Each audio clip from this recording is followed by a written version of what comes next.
Next man up live here on 1025 The Game. Connor Nute filling in for Jake Lyman today. Dr. Crane, Nick Frazier here with you on this beautiful Friday. The Tennessee Titans getting set to join joint practices with the Seattle Seahawks. That'll kick off here in about an hour and a half. We are broadcasting from the Busy Bee Plumbing, Heating, and Air Conditioning Game National Studios, home of the $99 yearly BI membership, where the buzz is always about great service, or at least Nick Frazier is. I am live here at Vanderbilt Health Football Center, taking in some joint practices with what we can actually see. Should have brought some binoculars out here. Jake was right. The view is great, but Chad brought some. Thanks, Chad. Dr. Frazier, how we doing? Doing pretty good. That's why we pay Chad the big bucks. He brings all the extra additives to the broadcast. He's the man. He's got us all set up. He's like the cream and sugar to the coffee. It took us like 10 minutes today to find the Wi-Fi password because they decided to have a board meeting right in front of the desk where the Wi-Fi password is contained. It was like the Romans guarding Jesus's tomb. It was pretty wild. There you go. Well, with that being said, before we get into the Titans, high school football is back, ladies and gentlemen, and that will be culminated tonight, and you can hear it right here on 1025 The Game. Myself and Big Joe will be helming the game blitz, but last night, we had a nationally televised game here in our state. Brentwood Academy and Baylor, which I imagine a lot of you Vols fans were tuned in for to watch some DGG action. And I would venture to say you probably were impressed by what you saw, because I was too. Dr. Crane, did you watch any of that last night? I did. I watched it from kickoff to the end of the game where they called it for lightning, and rightfully so, because there was an 18-point gap. And to be fair, like, I know David Gabriel Georges takes over everything for the most part, but the senior quarterback, Keegan Croucher, that's, committed to go to Ole Miss, he's got an arm on him, and he's so poised in the pocket. It's fun to watch Baylor, and especially for us. Like, we went to private school. You went to JP2. I went to Father Ryan. Those are schools that we played against. And I remember playing at Baylor, and that was just such a frustrating place to play because it was always late October, and it's ice cold. They're already accustomed to the, up on the plateau, but then you get used to it, and you just never could get the win. But Baylor just looks like they're the best team in the state right now. That's a tough environment to play into. Those students get into it so much. You probably saw it on TV last night, but the TV didn't do it any justice. They are so loud. I remember going there, I think it was my junior year of high school, and it's its own pocket dimension. Like, it's a boarding school. So, those kids live there, and they are, like you said, accustomed to the weather. It's like Buffalo. Like, they're accustomed to the weather. No one else is. And they're going to be a really good team this year. I wish we could cover them not exclusively, but I wish we could talk a lot more about them. But, we try to stay focused on the Middle Tennessee teams, and they're out in East Tennessee. But still, Vol Watch was on last night. Gabriel Georges, he looks the part. There was the one play that's going viral where he takes off, plants his right foot into the ground, takes a hit, and yet somehow pivots, stays up, and keeps going. Like, how many guys does it take to bring down this running back? It's insane. He is going to be a very, very good player in college football, in my opinion. Yeah, listening to the broadcast last night, when I think they said one of the high school coaches said he's going to be a first-round draft pick. Let's pump the brakes a little bit. The guy has to go through 3 years of college football before you get there. But no, you're right, Connor. He is everything. He plays the part. The breakaway speed he has after getting to the second level, it's something that I think a lot of high school football fans and just football fans in general haven't seen since, you could even say, I guess, the Derrick Henry days of high school. Or even for me, like, playing in that division, Ty Chandler was a really good player. Yeah. He didn't have that breakaway speed once you got to the second level. He was fast, don't get me wrong, but David Gabriel Georges, he has that extra body mass added to him. I think that's a big factor. And the way he's able to lower his pad level and just, like I said, run through tackles, it is a fun thing to watch week in and week out. I can't recall a running back prospect that has been this highly touted in my lifetime. And again, I'm pretty young, so someone's going to chime in and say, well, you don't remember this person. And I was like, I probably wasn't around for him. But I can't remember a running back prospect being hyped up this much out of high school. Jalen Hurd comes to mind for me. That is one player in particular. Yeah, maybe Mark Ingram out of when he was going to Alabama. That was a Heisman winner. But in the time I can remember of being alive, I don't recall a running back prospect being propped up on this big of a pedestal. I mean, he's on national TV last night in the state of Tennessee. Yeah, no, it comes, I would say, you make a good point, because like as a junior, this kid was getting noticed everywhere. I mean, he was starting to really come into his own, and obviously, Marshall Manning gets a little bit of time last night. I was listening to their, I guess, post-game press conference. I've never heard that before in high school football, but Baylor had those. One. Yeah, Baylor had one. They interviewed the starting quarterback, senior quarterback, and he was, asked about Marshall Manning and his second drive, or I think it was in the second quarter. They picked out the second drive or something like that, and he was like, "Yeah, it was already scripted in the play sheets where we're gonna put Marshall in, get him a few good reps in there." And his first play was a bootleg to the right, and it was an out route to the wide receiver, and it might have been one of those comeback routes actually, because he caught it in stride, not in stride, but in play, and then ran out of bounds. But I think it's a good thing to see, because you have a senior quarterback that's committed to go to Ole Miss. He already has shown the part that he can play at the next level. Baylor is just, like we said, it's a boarding school. It's one of those teams that can kind of, exercise those opportunities for younger players, because they know they can pick and choose their points when to put them in. All in all, just happy to say, welcome back, high school football. I know it means a lot to you. You're going to be roaming the sidelines for our Metro Nashville Game of the Week this year. I'm going to be back at the studio. You obviously played. High school football was a huge part in why I got into sports in the first place.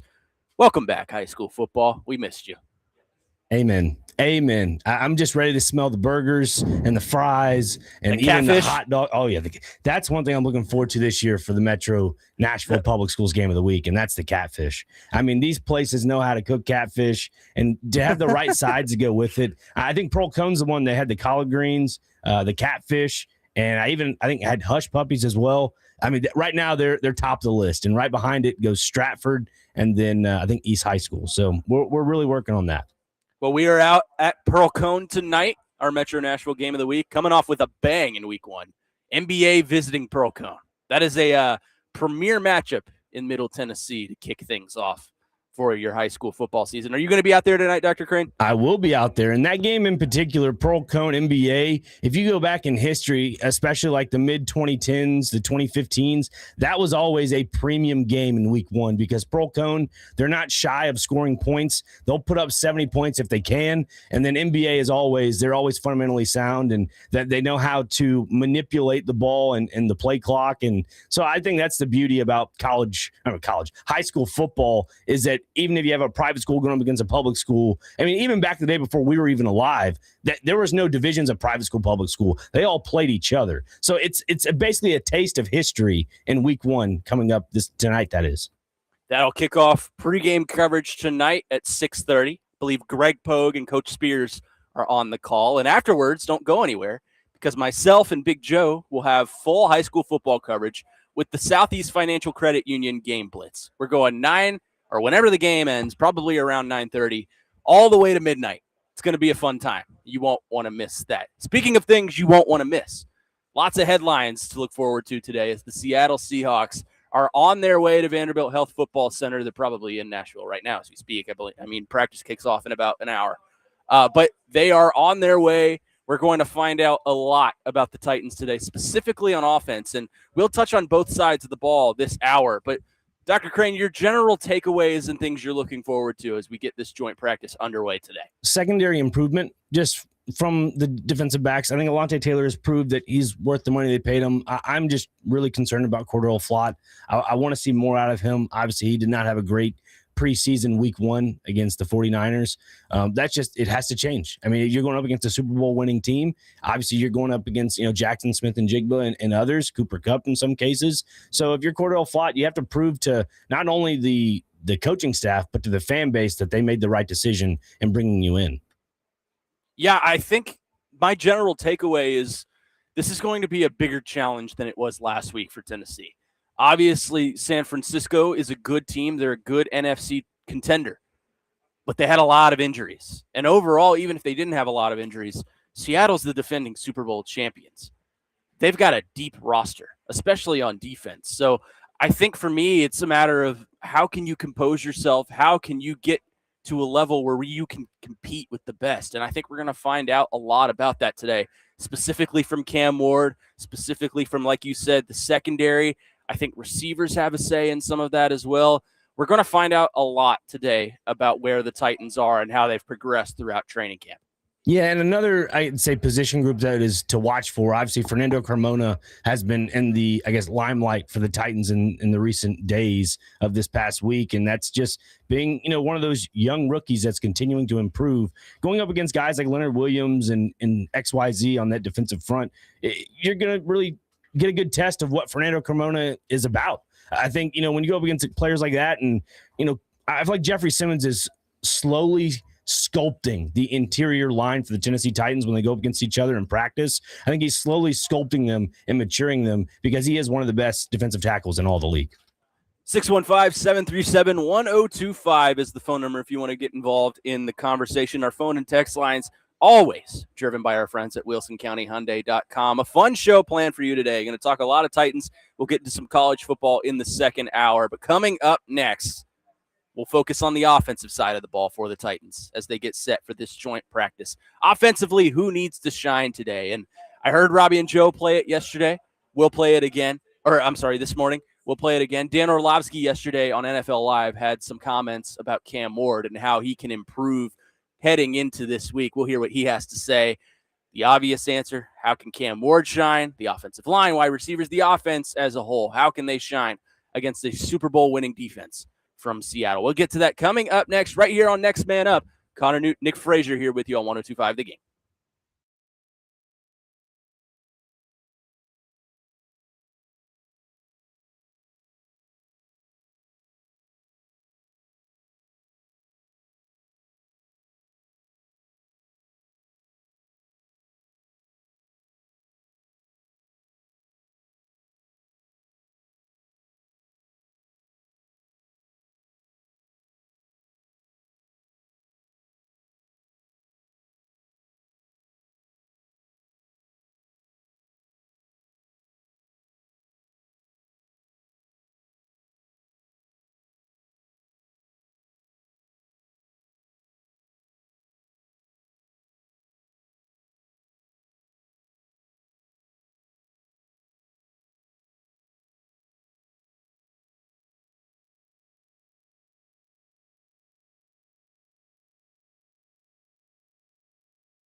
or careless. The defense has won the rep here. Everybody's covered. Competitive or careless, because careless, hold on to the football, run backwards, try to float the ball away. That's a intentional grounding penalty. It's preseason. I'm not overreacting, but you do want to see much improved play in week 2 from Cam Ward to at least spring this offense into the regular season, because if he takes a step, Tennessee is going to be a very competitive football team. There you go. That was Dan Orlovsky yesterday on NFL Live talking about Cam Ward, the improvements he needs to make. He went through some of the film from last week's game against San Francisco, and I agree with him. I think if he takes the steps to improve, he can be a very good player in this league. It's just a matter of when and how can he do that. And today is not going to be an easy challenge for him, as the Seattle Seahawks are here for joint practices at Vanderbilt Health Football Center. Welcome back in. Next man up here on 102.5 The Game. Connor Nute, Nick Frazier here with you on this Friday. A white girl Friday at that. Don't act like I didn't hear that Katy Perry coming back. I'm proud of you. Thanks. Anyways, the offense, I think, is going to be the forefront of the conversation today in terms of who shined or who failed against the Seahawks. We're going to learn a lot about the offense today and how they can compete with a Super Bowl level NFL defense. And it begins and ends with Cam Ward today. Cam Ward, to put it quite simply, cannot have the week that he had last week against San Francisco. Today, I would hold more to the important standard than the preseason game on Sunday, because today you are truly seeing the best on best in practice. And I emphasize that it's practice and the stats don't matter, but you still are going to see some things and how Cam Ward can handle a Super Bowl defense. Sunday, you're going to see a little bit of that, I'm sure, but I don't know how many starters Seattle's going to play, and I wouldn't imagine it would be very many just because they're trying to preserve the health of that roster. But today, it begins and ends with Cam Ward. So to you, Nick Frazier, how can Cam Ward improve from last week into this week against a better team? I think just sitting in the pocket. I mean, last year that was the running narrative, is that Cam Ward would kind of, and same thing with Will Levis. I mean, we know he can take the hit. You don't want him to take the hit, but I think it would be an improvement for Cam Ward just to sit in the pocket a little bit longer. And if the throw isn't there, don't force it. Just throw it out of bounds. I think that was something we saw in week 1 of the preseason against the 49ers, where he rolled out of the pocket either too quick, and even to that point that Orlovsky brought back with there from the break, you just throw it away, man. Like, that's what I want to see. I just want to see mental improvement from a guy like Cam Ward. I know last year it was the footwork. That was the big emphasis, but I just want to see the composure of knowing to do the right thing in the pocket. It's okay to take the boring plays. It's okay to take the simple stuff. And for Cam Ward, it feels like he's going for the home run play a little bit too much. Not every play. He's not Will Levis, but it feels like sometimes he tries to go for the home run ball when the single is right there. And in baseball, it's okay to take the single. As long as you get on base, good things can happen. So for Cam Ward, like you said, staying in the pocket, taking those simple checkdowns, taking the short routes across the middle, those are the aspects of a quarterback that make the aspects of a quarterback that make the game easy. If you can take those simple things, the big things will open up for you. I promise. And the Titans have made sure to invest a lot into the positions that require the simplest things. You've got Wan'Dale Robinson at slot receiver, and he works really well across the middle, as we've seen. You've got Gunnar Helm, who is, in my opinion, taken steps to improve this season at tight end. Those are your safety blankets. And even then, you drafted Carnell Tate at wide receiver. He's going to be your wide receiver 1, but you can play him inside, and you can run him on these short routes. It's okay to take the simple stuff. You don't have to force the big home run ball every single play. And I feel like that's sometimes in the mind of Cam Ward, and it gets in his way a little bit. Yeah, the home run ball has definitely been a prominent figure in the last, I would say, latter part of the season for the Titans last year. And then, obviously 1 week into the preseason, we all understand he has a big arm. We all understand that. But at the same time, like you said, in baseball, if you hit singles, guess what? That on-base percentage goes up. That creates runs. Same thing for Cam Ward. Like, if you take those small throws, it's going to create scoring opportunities. And I go back to the point that I've made way back in the spring. On paper, this team should be a threat in the red zone. Should be. I mean, they have a lot of options. And the fact that we didn't see much of that against the 49ers, that's something else that probably needs to improve as well. Well, I think one thing that can help Cam Ward today is some help from his wide receivers. And not that they were bad last week. Cam Ward didn't really provide any favors of that wide receiver room in the preseason game, at least. But I want to see some big plays from Carnell Tate today. I want to see the legitimacy of Carnell Tate shown on full display. I want to see why you took him number 4 overall. And I'm not saying that he needs to have a Hall of Fame worthy day today, but I want to see some stuff from him. Joe probably hates me saying that word, but I want to see some big plays from him. I want to see him getting involved in the pass attack, and I want to see him getting involved early. Same with Wan'Dale Robinson. Wan'Dale Robinson, I don't really need to see the home run ball from him. He is your single guy. He's your single and your double. You can take those. We're good with that. But Wan'Dale Robinson is a safety blanket for Cam Ward. Carnell Tate, I think, is the X factor of this offense. It's going to dictate how well they play, how well Cam Ward plays, how well the receiver room as a whole plays, how well and effectively the offense is moving the ball. So Carnell Tate today, I want to see some big things out of him. I want to see how he can handle going up against a good defense. See, I'm in the opposite boat here. I think the Titans are approaching murky waters with a guy like Carnell Tate and the preseason in general. You know, the other day when Robert Saleh said he wasn't out of practice, it wasn't regards to that big hit he had. But I mean, I don't know how much I believe that. I just think with the workload that this team is trying to fit into the preseason, obviously you're trying to build chemistry, but at the same time, you got to get these guys, you got to keep them healthy for the regular season. I don't need to see, oh my goodness, Carnell Tate scored 2 touchdowns against the Seattle Seahawks in joint practices. I don't need to see that. But yeah, you do make a good point, Connor. You need to see some production out of them. I don't think we need to see, that home run day from a guy like Carnell Tate. I'm not saying he needs to go out here and have 3 touchdown catches and that kind of wow. They're playing Sunday Night Football. That's awesome. Anyways, I want to see production. Like you said, I want to see him getting involved in the offense because I want to see how are you going to utilize him in big games. If the Titans and the Seahawks were to play in the regular season, that would be a huge game for the Titans because you're going up against, as of right now, the king of the NFL in Seattle.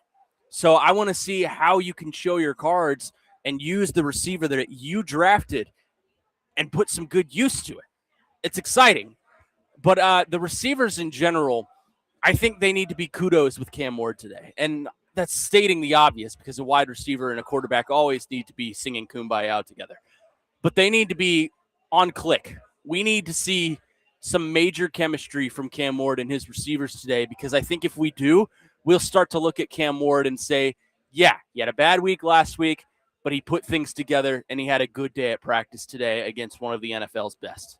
Yeah, I'm just worried for the sake of it. I know there's people out there saying, well, practice how you play in a real game. I just look at it from the perspective of guys like Jordan Tyson, Emeka Ibuka. I'm trying to think of some other wide receivers that, Jaden Higgins in Houston. There are wide receivers out there that have unfortunately injured themselves through the preseason that, you worry about that with Carnell Tate. And I'm not saying he's, injury prone in any aspect, but, you take a big hit in practice.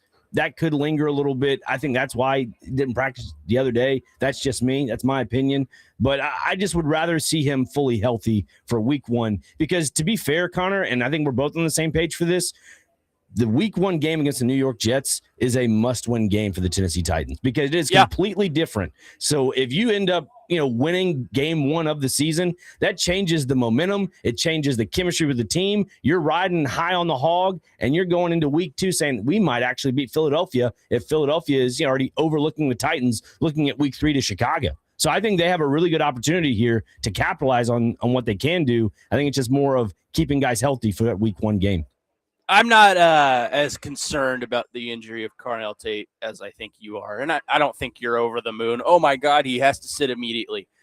But to me, injuries in the preseason, they could get injured stepping off the porch to go to work today. Right. And it's not that I'm worried about the injury. I'm worried about the workload and the amount of fatigue that adds up after that. That's what I'm worried about. And again, there's people out there probably thinking, he's a rookie. Let him play. I get that. That's but kind of also, how I am. but also, it's a business. Like, that's the thing. He's an investment. This is a franchise that's trying to build from the ground up again. So for me, I maybe I'm in the concern side of things, but I mean, let the kid play. Don't get me wrong. We don't have to wrap him in bubble wrap, but at the same time, be able to pick and choose his battles through these joint practices and even through the preseason. You know who can help prevent injuries to any skill players? What was that? The offensive line. Ooh. The offensive line is going up against a pretty elite defense today, especially in the front. I mean, you have Leonard Williams at defensive tackle, who was, for some reason, voted a better defensive tackle than Jeffrey Simmons, which I don't believe, but still very, very good football player. On the back end, you've got Devin Witherspoon, who's one of the top corners in this league. And the corner room is a bit thin for Seattle. They just signed Trayvon Diggs, the former Cowboy. But outside of that, a lot of injuries and a lot of lack of depth that they have there. But still, this is a Super Bowl winning defense. The offensive line is going to have to be 10 toes down today. And I hope we see that. We're going to learn a lot about the offensive line today, I think, against Seattle. 100%. That's why I'm excited to see how Fernando Carmona lines up against the interior defensive line for the Seahawks, because if he ends up having a really good joint practice today, I mean, that might just solidify that right guard position the Titans have been trying to fill for quite some time. Absolutely. He is the X factor, I think, today at practice. He's looked solid. He's had his troubles against Jeffrey Simmons, but I would imagine 99% of the league, especially at right guard, would have some trouble with Jeffrey Simmons. So I'm excited to see Carmona. I want to see. Show me the things that you're showing the Titans coaches. Show me what you're showing Carmen Brasilia, because clearly he is very high on the rookie out of Arkansas. Obviously high enough to start him over two veterans. One that you brought in free agency in Cordell Volson, who I was never really high on, but still, you're over a veteran on the depth chart that was brought in via free agency. So show me that. Show me that you're capable of handling an NFL defense. Now, a great one at that. But show me that you're capable of getting involved in blocking that pass rush. And overall, prayers that everyone stays healthy today. There's no electrical substation. And somehow the Titans avoided the electrical substation in terms of injury. So good for them. But it's practice. Let's stay healthy. That is my number one request of today's practice, for sure. I love it. Put it on a billboard. Stay healthy. Got milk? Stay healthy. There you go. Well, I actually paid a plane to fly over the stadium at the beginning of practice. That's got the banner that just says, Connor says, stay healthy. So it makes sense. I was about to say, what was that shadow going over the football facility, but now it all makes sense. That's just the practice flyover. They knew I was here, and I told them, don't go early. Everyone's going to follow me here, but they did anyway. And now I see all the traffic piling up outside of the stadium. Everyone's just here to see me. So just living in Connor Nute's world. I love it, man. I guarantee you 99% of the people here have no idea who I am, but that's okay. 615-737-1025 is the phone number if you want to get involved in the conversation. We've touched on the offense and what they need to do against the Seahawks today. Let's flip the ball over to the defensive side. You're going to be going up against a tough challenge in the reigning offensive player of the year, Jackson Smith-Njigba. We'll discuss that coming up next. This is Next Man Up here on 102.5 The Game.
Welcome back in. Next man up here on 102.5 The Game. Connor Nute, Nick Frazier here with you. I am live out here at Vanderbilt Health Football Center getting set for some joint practices between the Tennessee Titans and Seattle Seahawks. And we've touched on the offense. Offensively, who needs to shine today? I think the obvious answer is Cam Ward. But you could make the argument the wide receivers do. You could absolutely make the argument that the offensive line needs to show some promise today. So let's flip it over, Frazier, to the defense. Tough challenge for the D today, too. I would argue you're going up against one of the top, if not the best, wide receiver trio in the entire National Football League with Jackson Smith and Jigba, Cooper Kupp, and Rashid Shaheed in at that slot receiver position. And you touched on it at the top of the show. The secondary has been subpar at best this preseason. What does the secondary need to show you today against one of the NFL's best trios that they are, in fact, a semi-capable unit this year? Like, obviously there's going to be issues with man coverage, but just flourish in the zone coverage. That's what I want to see. Just flourish in that department because let's be fair. Jackson Smith and Jigba, best wide receiver on the planet right now. Cooper Kupp, I mean, he's past his Triple Crown prime in some aspects, but he can still be a threat in the slot. I don't know. I understand that there is the concern in the secondary, and I'm on that same page. I'm actually wondering what the backfield's going to look like for the Seattle Seahawks. You have Jadarian Price, who you just drafted. You have Zach Charbonnet, who's out for the time being. But this is a time to shine for a guy like Jadarian Price, who is a threat in the passing game as well. I want to know how the linebackers and also the cornerbacks can kind of fit that solution to the problem. Yeah, the secondary is definitely the unit on defense I have my eyes on today because I think Alontae Taylor is starting to improve steadily. I think he's starting to show you some things that, yeah, he's capable of playing outside at that corner position. The one that's going to come to everyone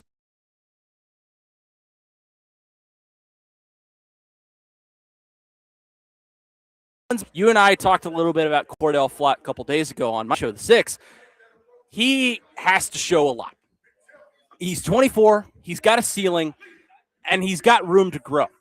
But so far, he hasn't shown me close to anything to show that he is a capable corner in this Titans defense, especially at the starting alongside Alontae Taylor.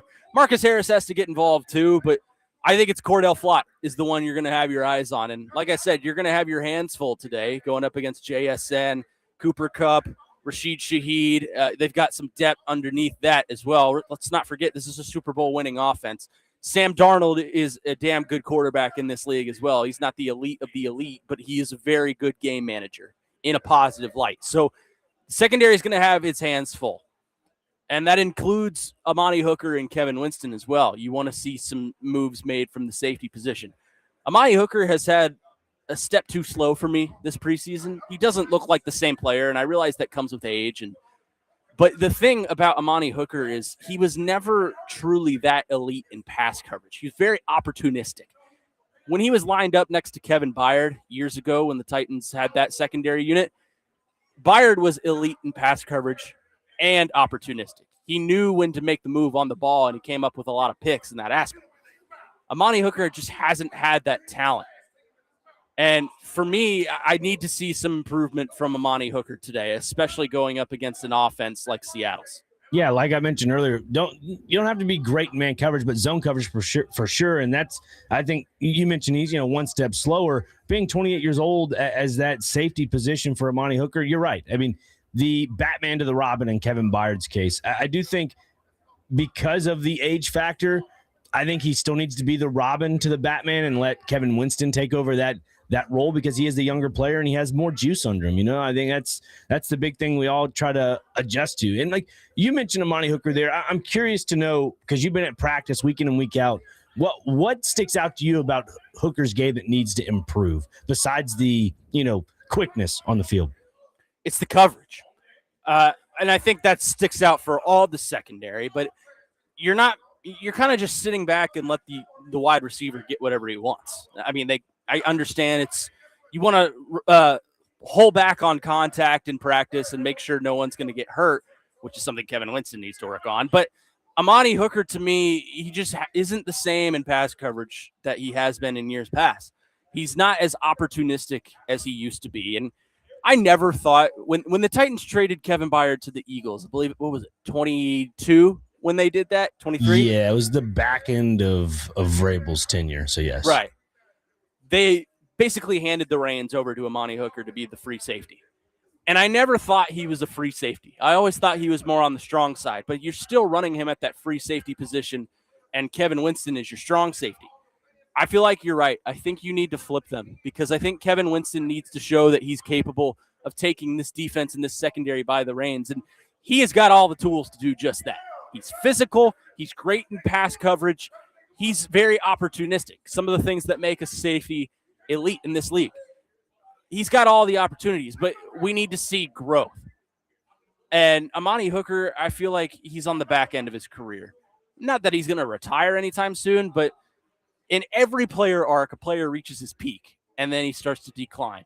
I feel like we are in the decline with Amani Hooker, and that's just because he looks like you just watch him, and he looks a step slower than he was in his so-called prime.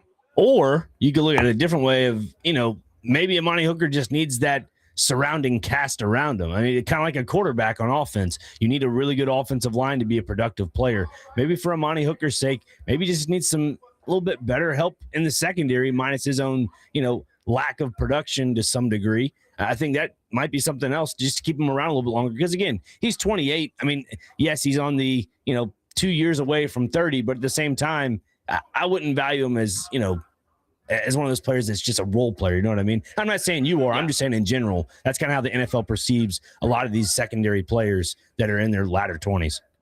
Today, speaking on the defense, is a day that I think Jeffrey Simmons is going to take personally.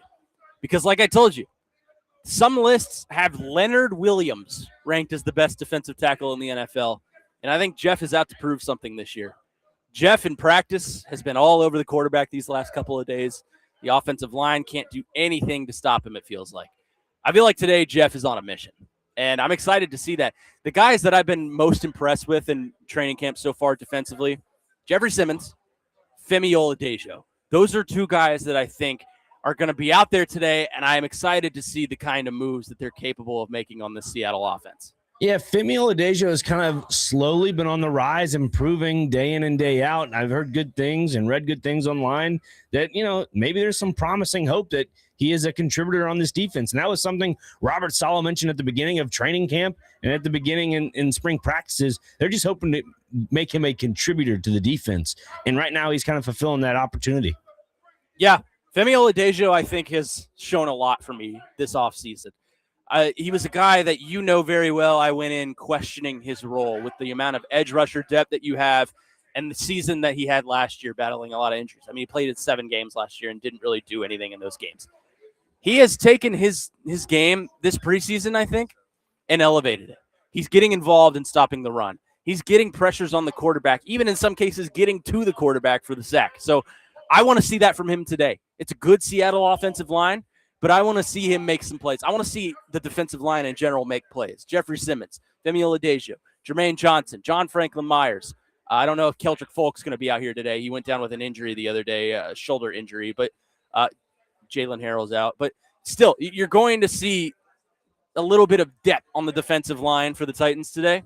I want to see how they attack in waves. Are they truly, quote, fast and violent, like Robert Saleh says? I think so far they have been.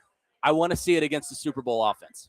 Yeah, and to sum up our secondary concerns, I think it goes to the linebacker room. I think that's something that we have to kind of hone in on is that they have to be able to disrupt that offensive line, and they have to be able to, kind of what the defensive line has to do, create that pressure. If the linebackers are not being able to create pressure and or making the passing channels and reads a little bit more difficult for a guy like Sam Darnold, then they're not fulfilling their job as well. So I think that is what needs to help out the secondary a little bit is that linebacker core. 615-737-1025 is the phone number if you want to get involved in the conversation. Coverage of training camp, as we are covering right now, is presented by Tennessee Brewworks, Parman Energy, and the Music City Kickoff Game, Twin Peaks Restaurant, Parman Tractor and Equipment, Nelson's Greenbrier Distillery, and Tri-State Water, Power, and Air. We'll step away from the Titans for just a minute. I have a quick gripe in the world of college football we'll get to coming up next, and it's a very Connor Nute gripe. You know this so well, Nick Frazier. You know how picky I am with my college football uniforms. And yesterday was not a good day for college football uniforms. We'll discuss coming up next. Next man up here with you, Connor Nute, Parker Kelly. You're not Parker Kelly. Nick Frazier here on 102.5 The Game.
Welcome back in. Next man up here on 102.5 The Game. Connor Nute, Nick Frazier here with you, filling in for Jake Lyman, as he is on an airplane right now on his way to the Wiggles convention. Very exciting times for him to see his favorite band in action. I wonder if they're going to play the hits, like maybe Fruit Salad. Yeah, Fruit Salad should be on the docket. Yeah, I think it's over in Las Vegas. I think he's headed over to the Wiggles Con in Las Vegas. Oh, that's fantastic. Yeah. I mean, we've got a lot of interesting people we work with. We've got Chase, who makes candles, Joe, who's the mayor of Rayon City, Jake, who is a Wiggles super fan. I mean, we work with some really interesting people, Frazier. Let's not forget about the LinkedIn certification, cloud storage at Chase's, added up to his resume. I mean, we're talking at least over 50 of those plaques just in his office. I was in his office yesterday, and I was like, how do you have room for all these? And he looked at me, and he said, cloud storage. So how interesting is that? I wonder if some of those certificates are in the cloud storage. I wonder. And he's also a fantasy rock and roll camp enthusiast. That's right. White Snake was there. Yeah, he missed it this year, but I think there's a fall seminar with White Snake, Rat, and I believe a little birdie told me that Damn Yankees is going to be there. Oh. So how cool is that? We really work with some interesting people. I wish I was as cool as some of the people we work with. Tell me about it. You know what's not cool? Some of the uniforms in college football that dropped yesterday. My question is, when did college football uniforms get so unoriginal? We'll start with Tennessee, and this is going to be you're a Vol hater, and I don't really care. This is my opinion. Tennessee dropped their smoky grays yesterday. And if you haven't seen them, Chad gives the thumbs up.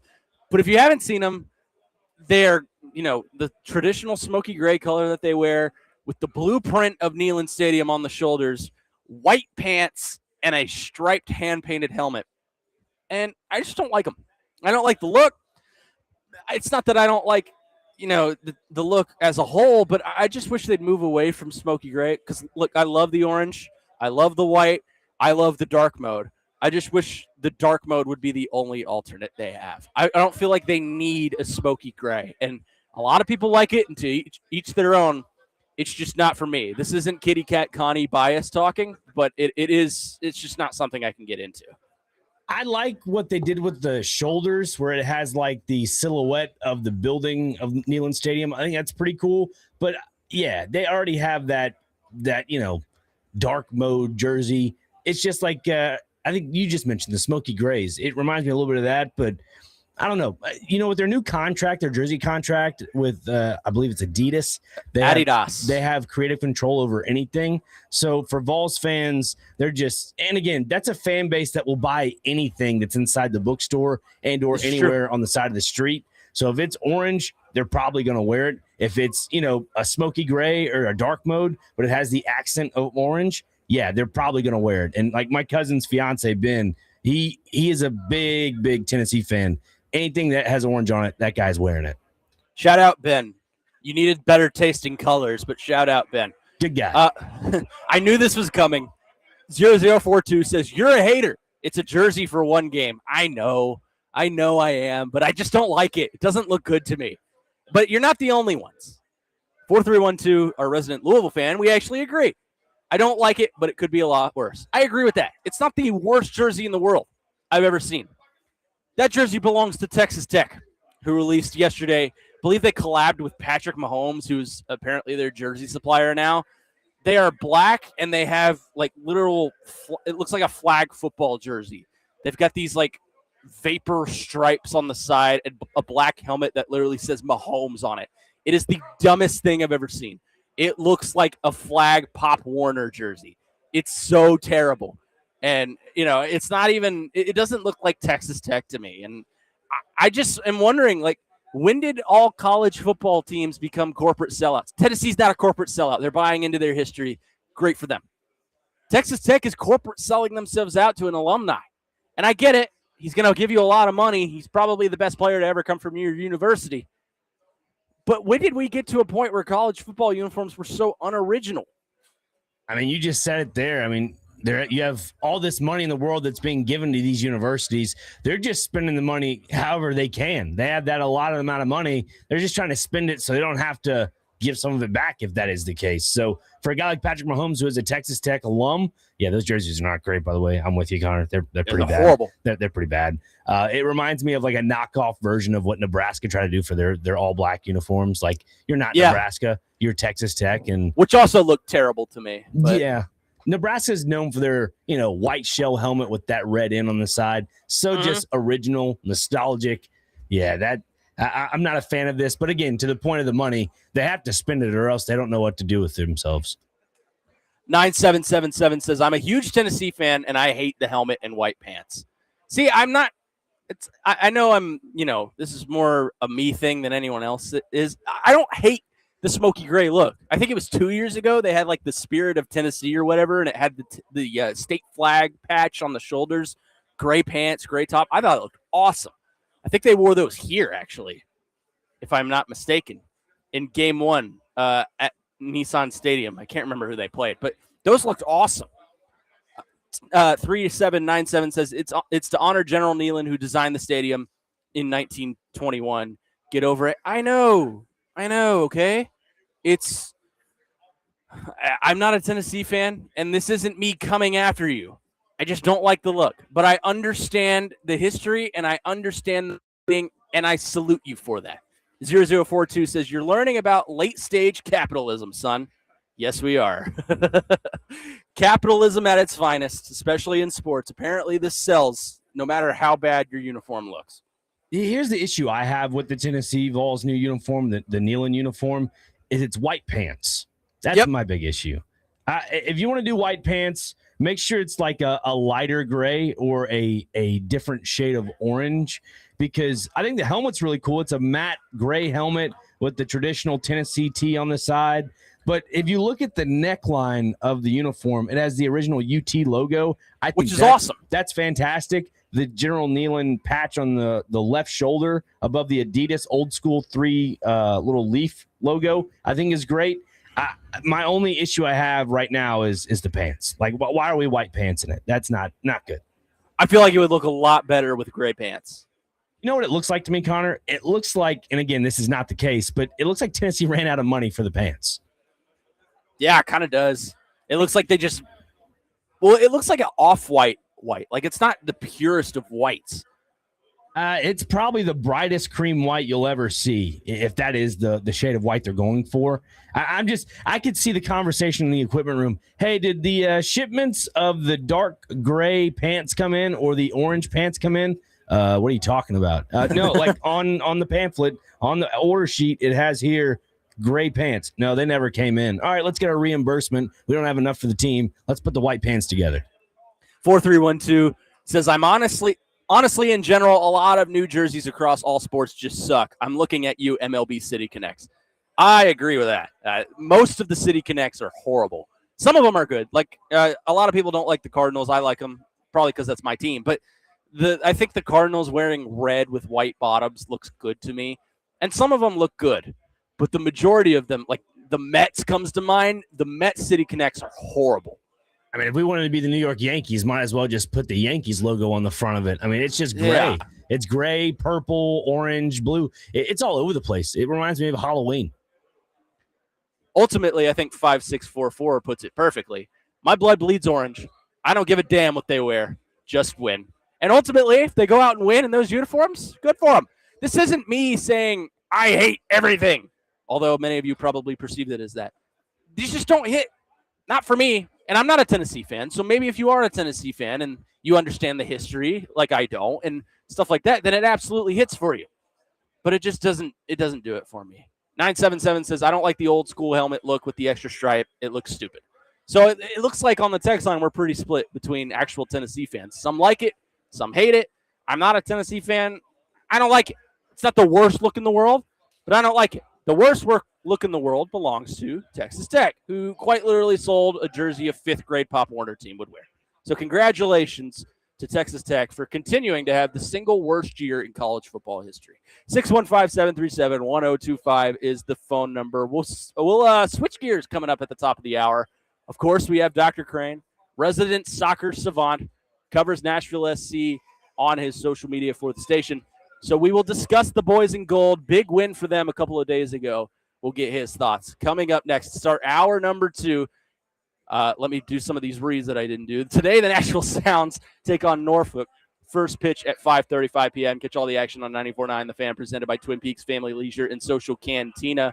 And also, let me tell you that tonight you can catch the Metro High School football game of the week beginning tonight, every Friday at 7 p.m. on 102.5 The Game. Tonight's game, Pearl Cone versus MBA. Before and after the game, Big Joe and myself, Connor Nute, will have complete high school football coverage with the Game Blitz powered by Southeast Financial Credit Union. Very excited for that. But we'll get into the boys in gold coming up next to start hour number 2 of Next Man Up here on 102.5 The Game.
Hour number 2 of Next Man Up here on 102.5 The Game. Connor Nute, Nick Frazier filling in for Jake Lyman, who, as I mentioned, is off on a flight to go to the Wiggles convention. Congratulations to him. We are broadcasting from the Busy Bee Plumbing, Heating, and Air Conditioning Game Nashville Studios, home of the $99 yearly BI membership, where the buzz is always about great service. Nick Frazier is, at least. I am here at Vanderbilt Health Football Center getting set for Titans and Seahawks joint practices. The teams are triculating onto the field. You can see the navy helmets of the Seahawks with the new white helmets of the Titans, which, again, just such a good look. Just such a good look. Something important coming up for us in the next week or so. You can hang out with us on Friday, August 28th at T-Line, which you could probably find some of my blood there from my fall, in West Nashville as we celebrate 102.5 The Game's 15th year of being on the air. Also, we have gifts for you, the listeners, every hour starting at 6 a.m. Listen for a chance to win Preds tickets, Vandy tickets, concert tickets, and so much more. Please be sure to stop by at T-Line and get signed up for a chance to win Nashville Predators season tickets.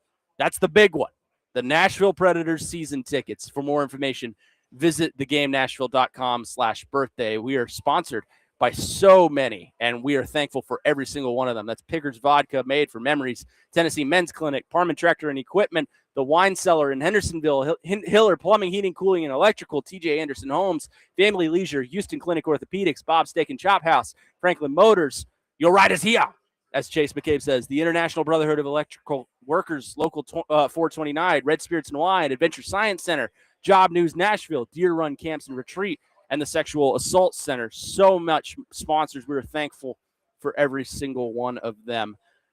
So you know who else we're thankful for, Nick Frazier? Who is that?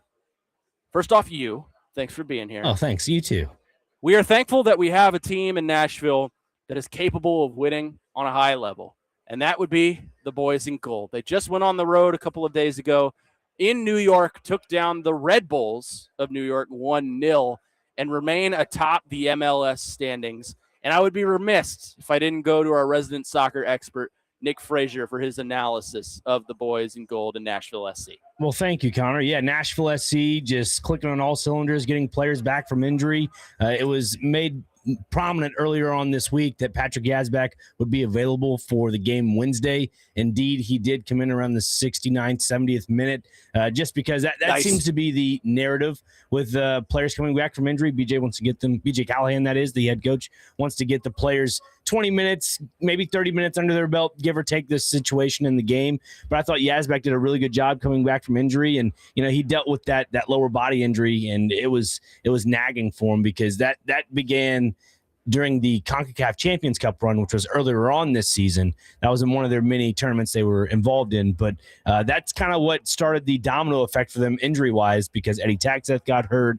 And then you had, a few players that they got from transfer window, which was Elias Saad, who has been nothing but fantastic for this club. And then they got Famara Kamara, who's a Senegalese midfielder that has had limited minutes for the most part. I think they're still trying to figure out where they can put him in the lineup, because now that you're getting everybody back healthy, Andy Nahar was another player that was injured before the World Cup break. Reed Baker-Whiting had a little bit of a knock as well. So, and then including also Christian Espinoza and Warren Madrigal. I mean, that's half of their starting lineup. The last two games, they took on Inter Miami and they won 4-1 here last Saturday. And that game, to me personally, that was the game. It showed that Nashville SC has what it takes to go the distance to win not only the regular season for the Supporters Shield, but to win the MLS playoffs as well. Nashville SC currently in first place in the Eastern Conference and first place overall in the league. They are at 46 points, 7 points ahead of Inter Miami in the East at 39. So, Nick, is this I think this is probably a dumb question. I think we all know that they're capable of winning a championship, but what would a championship in the MLS, which to me is the ultimate championship in soccer across the world, even beyond the Premier League, where that it's a lower league than the MLS. If you don't understand my joke, I'm sorry. But what would a championship like this do for our city?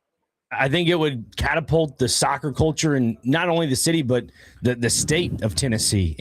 When they won the U.S. Open Cup, sure, some people may, knock that championship, but it's still a championship. I do agree with you. I think winning MLS puts this team on a different level. And when I mean different level, I mean it gives them the recognition, it gives them the respect, and you have to give a majority of that to B.J. Callahan, and even to this case, Mike Jacobs. I think what B.J. Callahan has required out of these players that they've brought in. And that was something that was asked Saturday. I was asked about the scouting aspect of it all. And BJ mentioned, it's the scouting department that we've, collectively looked for certain profiles of players. And I think that's just, that's so, obviously it's genius for sure. I mean, there are special coaches in this world, but I really do think BJ Callahan is a special coach because he has done a really good job of developing young players. And that's something that, when we saw Nashville SC go to the Leagues Cup final in 2023 against Inter Miami, Gary Smith had a very veteran-esque lineup to where you're going to get beat off the ball. You're going to get, beat down the sideline on the left side with Jordi Alba because your left and right backs were not as fast as him and they weren't as technically sound. Now they have that. They have a guy like Reed Baker-Whiting who they brought in from Seattle, a young left and right back. They use him as a utility back in some cases, but primarily on the left when Andy Nahar is in on the right. That they have done a really good job of developing young talent, and that's, to me, to answer your question, to sum it up, it would put Nashville in a different tax bracket when it comes to the respect of the sport of soccer. Yeah, to me, when I look at the Nashville SC landscape and how their history of the franchise went, Gary Smith, the first coach, I think he laid the groundwork. I think he did a great job of establishing Nashville as a franchise, bringing soccer culture to Nashville, making them a competitive team. But it was time for a change, and you make the change, you bring in B.J. Callahan, and since then, they've been nothing short of super competitive at the top of the league. So it is an interesting story, and it's an exciting story if you're a fan of the team to see the trajectory that the franchise has gone on. I can't bet against them. I want them to win, of course, because it's in our city, and I feel like a championship would do wonders for our city no matter the sport. But it's hard for me to bet against them the way they're playing right now. They're so deep and so talented at the top of the roster, and they score so quickly and effectively. It's hard for me to bet against them. This is me saying that, and I know, contrary to Charlie's belief, I know pretty much next to nothing about soccer in the MLS, but it's hard for me to bet against them. Yeah, and you make a good point about the way they play so effectively. The efficiency level of this team is just next level.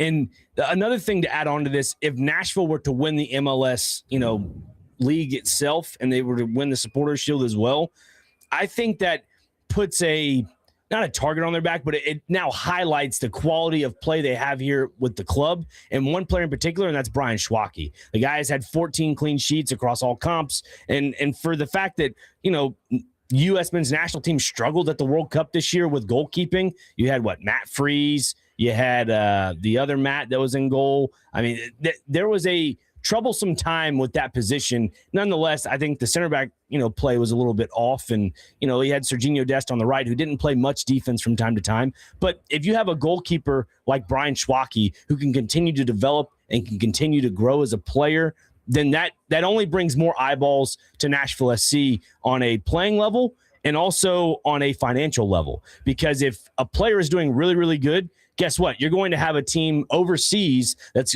going to pay a pretty penny for a U.S. soccer player, and that's kind of what you want. You want to be able to turn a lot of these players in the soccer culture into big investments to where you can sell them off. And in the meantime, when you have younger players in the academy, you can bring them up and basically not skip a beat. You know who Nashville should go out and try to trade for? Who's that? Tim Ream. The best defensive back in soccer. I really hope some of our listeners understand what we're talking about. It is a satire podcast that is hilarious. And yeah, Tim Ream, top notch. They're doing football now too. Really? They had one the other day.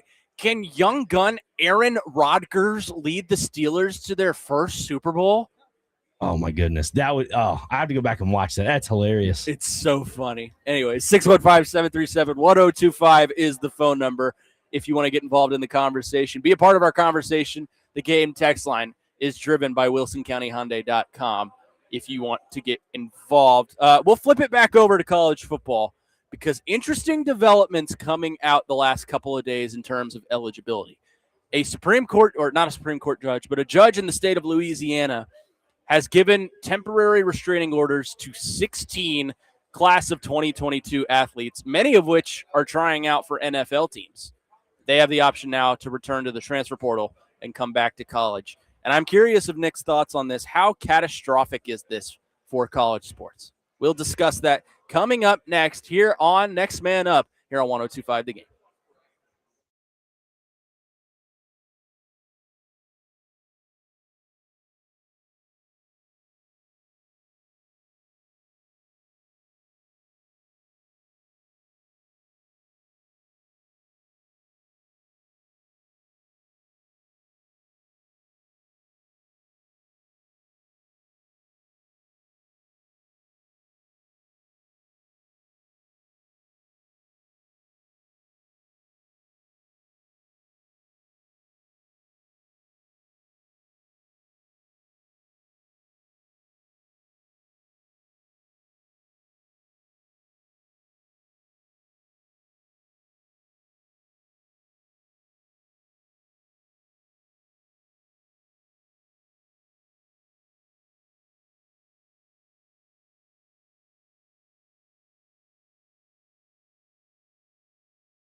Welcome back in. Next Man Up here on 102.5 The Game.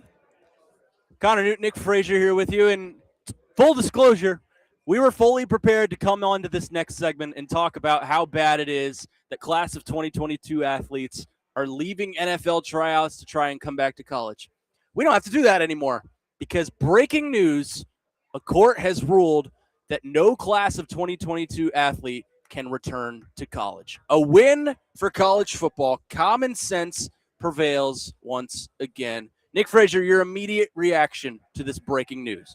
Good. I mean, it just is a little pushback because now you can say that this is, I mean, it is still a minor leagues for the NFL in some cases, but now you can go at it with still some form of of integrity. Like you're not going to have a 27 or 28-year-old fifth-year senior in some cases. So good on the NCAA and good on college football. This is a win in some cases. Now, I have full belief that there will be pushback, as there always is in college football. But as of right now, we are in the clear. For what we were going to talk about is a judge in the state of Louisiana ruled that 16 athletes that went to him or her, not quite sure what gender they are, but 16 athletes that went to the court in that state were ruled eligible to return to college football because of the new 5-for-5 rule. Basically, the 5-for-5 rule states that you have 5 years to play, 5 years of eligibility, either at the time of your enrollment or by the time that you turn 24. Now, a lot of class of 2022 athletes, those being that just graduated, are trying to sue to get back into college football if they can't play professionally. The new update that we just got about 2 minutes ago, the court has ruled that this will not be the case. They are to go play professionally or go get jobs at Wendy's. I don't know. But this is good. This is a good development for college football. It shows that we do, in fact, have some common sense, even though sometimes we try to get past the common sense. I'm happy that this was the news that came out today.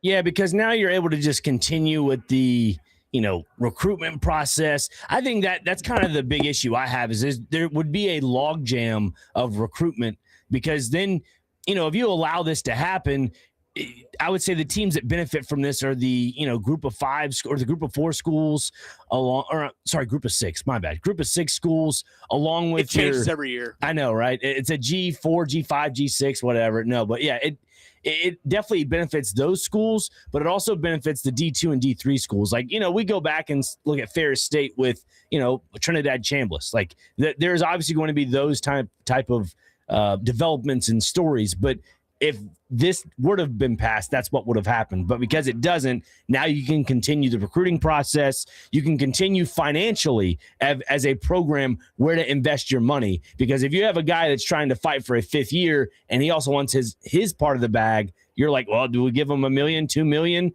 If he's not coming back, then we want to keep that money. So there's that gray area that you try to figure out as a program.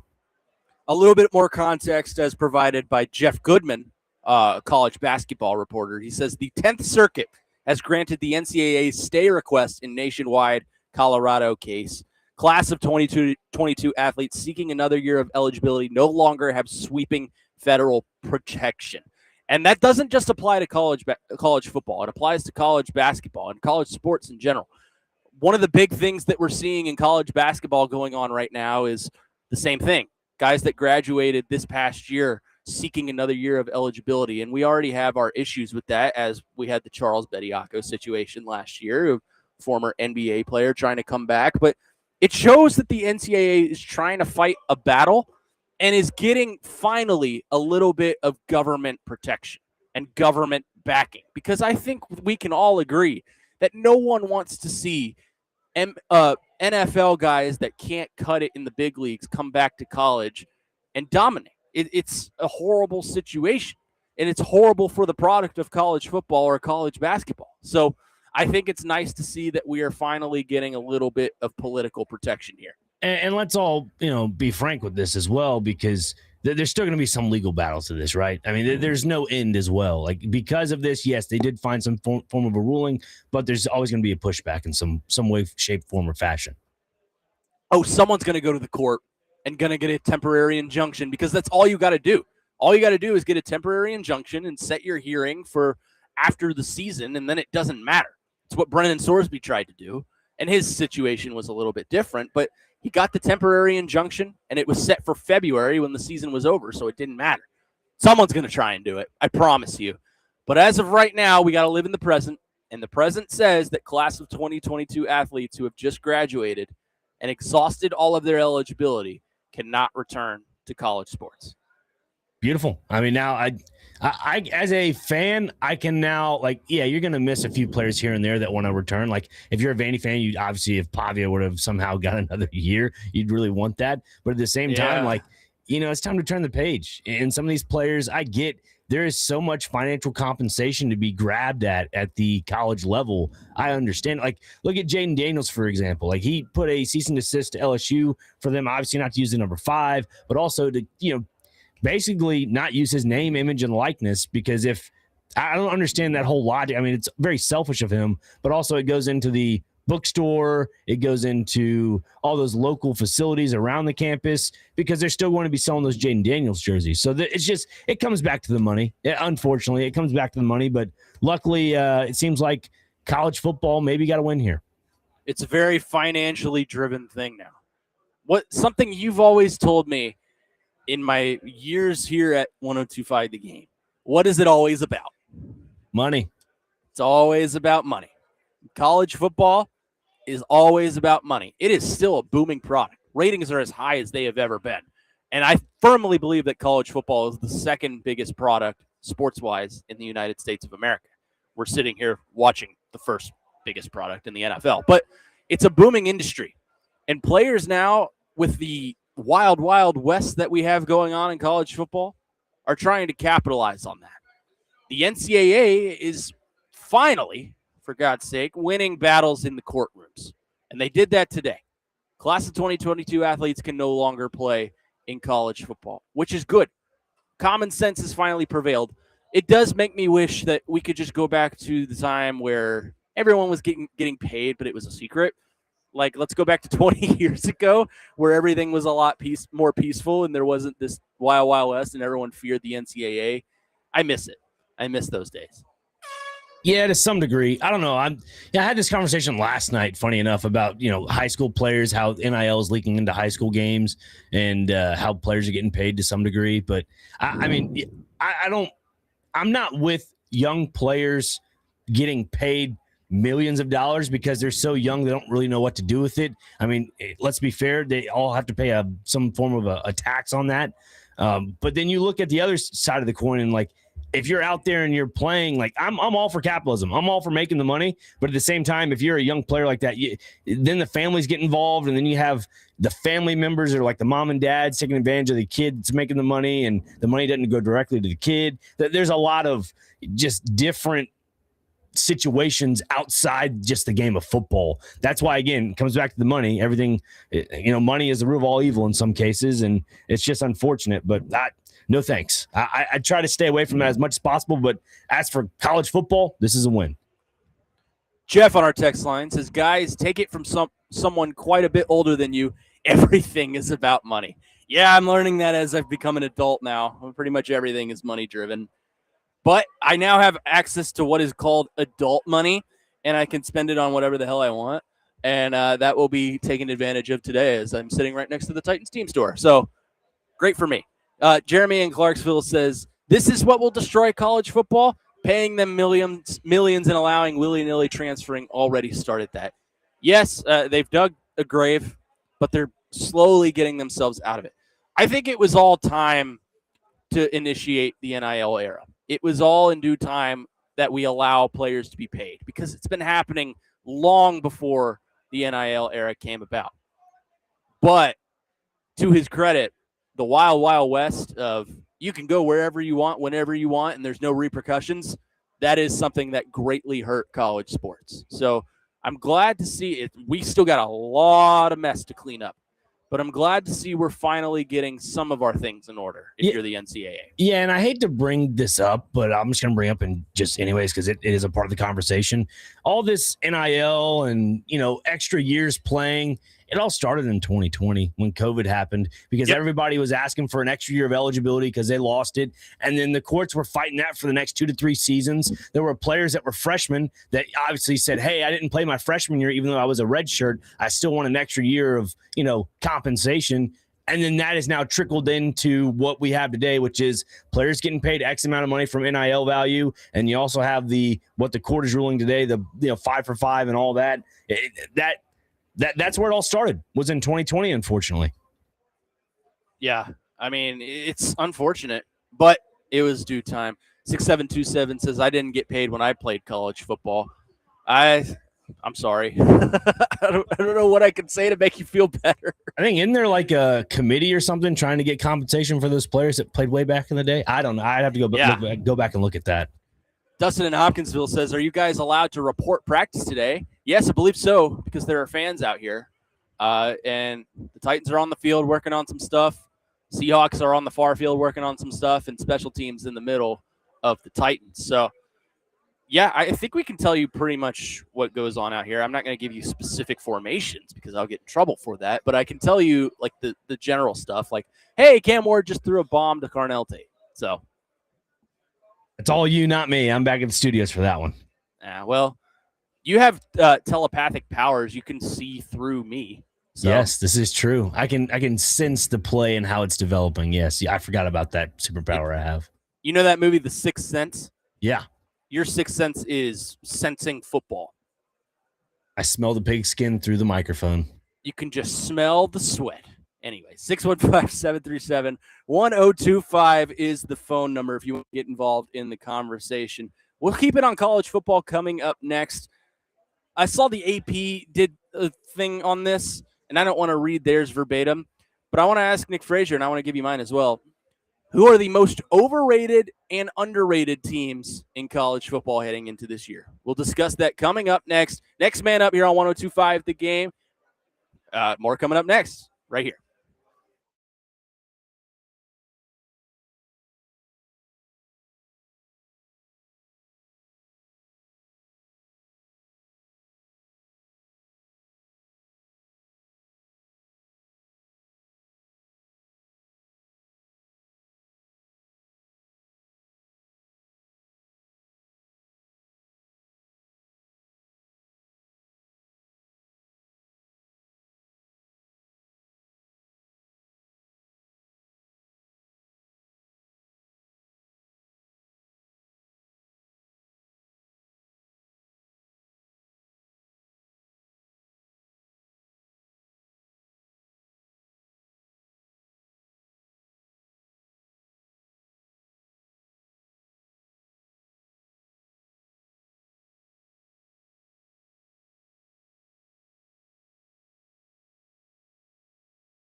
Ah, yes.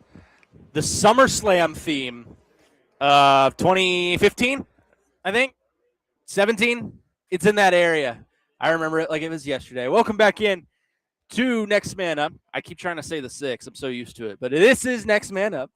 Connor Nute, Nick Frazier here with you. I am live here at Vanderbilt Health Football Center for Tennessee Titans joint practices with the Seahawks. Teams are on the field getting some work in. We are in the individual portion of joint practice. A lot of skill drills, a lot of stuff going on here.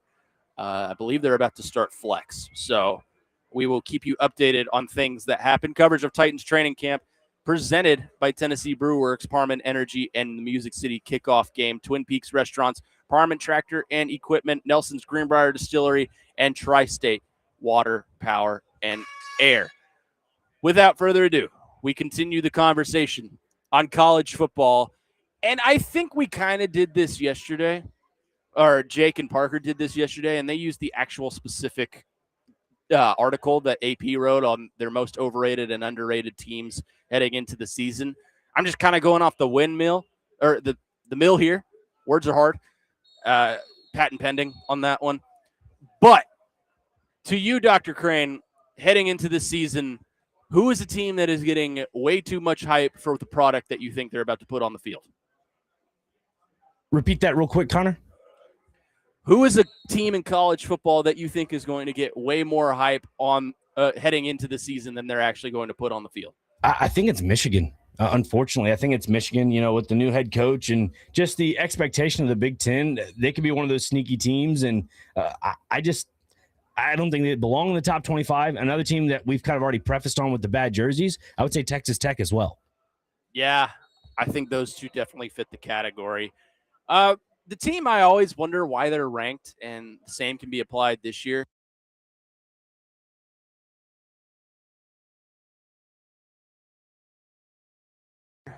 What has Missouri put on the field the last 5 years to tell you that they deserve to be ranked, other than beating Ohio State in a bowl game? What has Missouri put on the field in the last 5 years to tell you that they deserve to be ranked in the preseason? They have 7-5, 8-4 written all over them. They don't deserve to be ranked. Here's the thing, Connor. If you look at their schedule, I think their first 4 games are winnable for them. Let me just pull it up real fast, because that's the big issue is they'll be in the top 25 and they will just slowly sneak their way into a 4-0 record. And then after that, they'll drop off the face of the earth. Like, here we go. Their first 4 games: Arkansas Pine Bluff, at Kansas, Troy, unfortunately for me, Mississippi State, but it's at Starkville. So that's a toss-up game. They could be potentially, 4-0 going into Florida October the 3rd. And let's say they win October the 3rd. They're now 5-0. The rest of that schedule against top 10 talent. Number 8, Texas A&M. Number 9, Ole Miss. Arkansas, not sure what they'll get with that. Number 5, Texas. Number 3, Georgia. Then you wrap up with Kentucky, which I think they'll lose because Kentucky I'm high hopes on. And they wrap up the season with number 10, Oklahoma. So looking at that schedule, yeah, they could be 5-0 to start the season, but after that, like you said, they could drop off and maybe just go 7-5 or even 6-6. I just don't understand why we consistently rank them. Like that, what have they proven to you? They lose Bo Prabula. He's not the quarterback anymore. I guess they've got Ahmad Hardy at running back, who is probably going to be one of the top running backs in college football if he can get healthy. But other than that, I don't think as a team they necessarily scare me. They're fine. They're in that middle tier of the SEC, but they're not a scary team to me. Alabama, I think, is kind of overrated too. I know they're at number 14, but they have 9-3 written all over them. I just don't understand. They're not the Alabama of old. Actually, they might be perfectly rated at number 14 in the teens there, but they're not a top 10 team. Until they prove otherwise, I will continue to harp on that. I could see how they could be in the top 25, and I think it's because of their quarterback Austin Simmons being one of those transfer quarterbacks. Obviously, probably hearing the news from Ole Miss saying Trinidad Chambliss is coming back, then that led to the point of, all right, time for me to transfer out, and I guess Missouri was the best option. But that could be a fun duo to watch in Ahmad Hardy and Austin Simmons. But I'm not buying it because I feel like Eli Drinkwitz, to your point with Bo Prabula, they always somehow fumble the bag, pun intended, with the quarterback. 5828 on our text line says, until they prove me wrong, Oregon is always overrated. That's a bit of a bold one right there, because I think Oregon coming into this season has one of the top rosters in college football. But I understand your point. They always get to the big time and they can't finish. It's a thing that's plagued them their entire history. They're number 2 in the nation. I think Ohio State being number 1 is fair. Oregon at number 2, I think, is fair. But I understand your point. Until they get to the big time and they win a national championship, I could see a realm where Oregon is considered overrated. Yeah, and, I made the mistake last year when all three of us were on, Jake, you, and myself, when we were doing our college football preseason predictions. Who do we think is going to be in the national championship?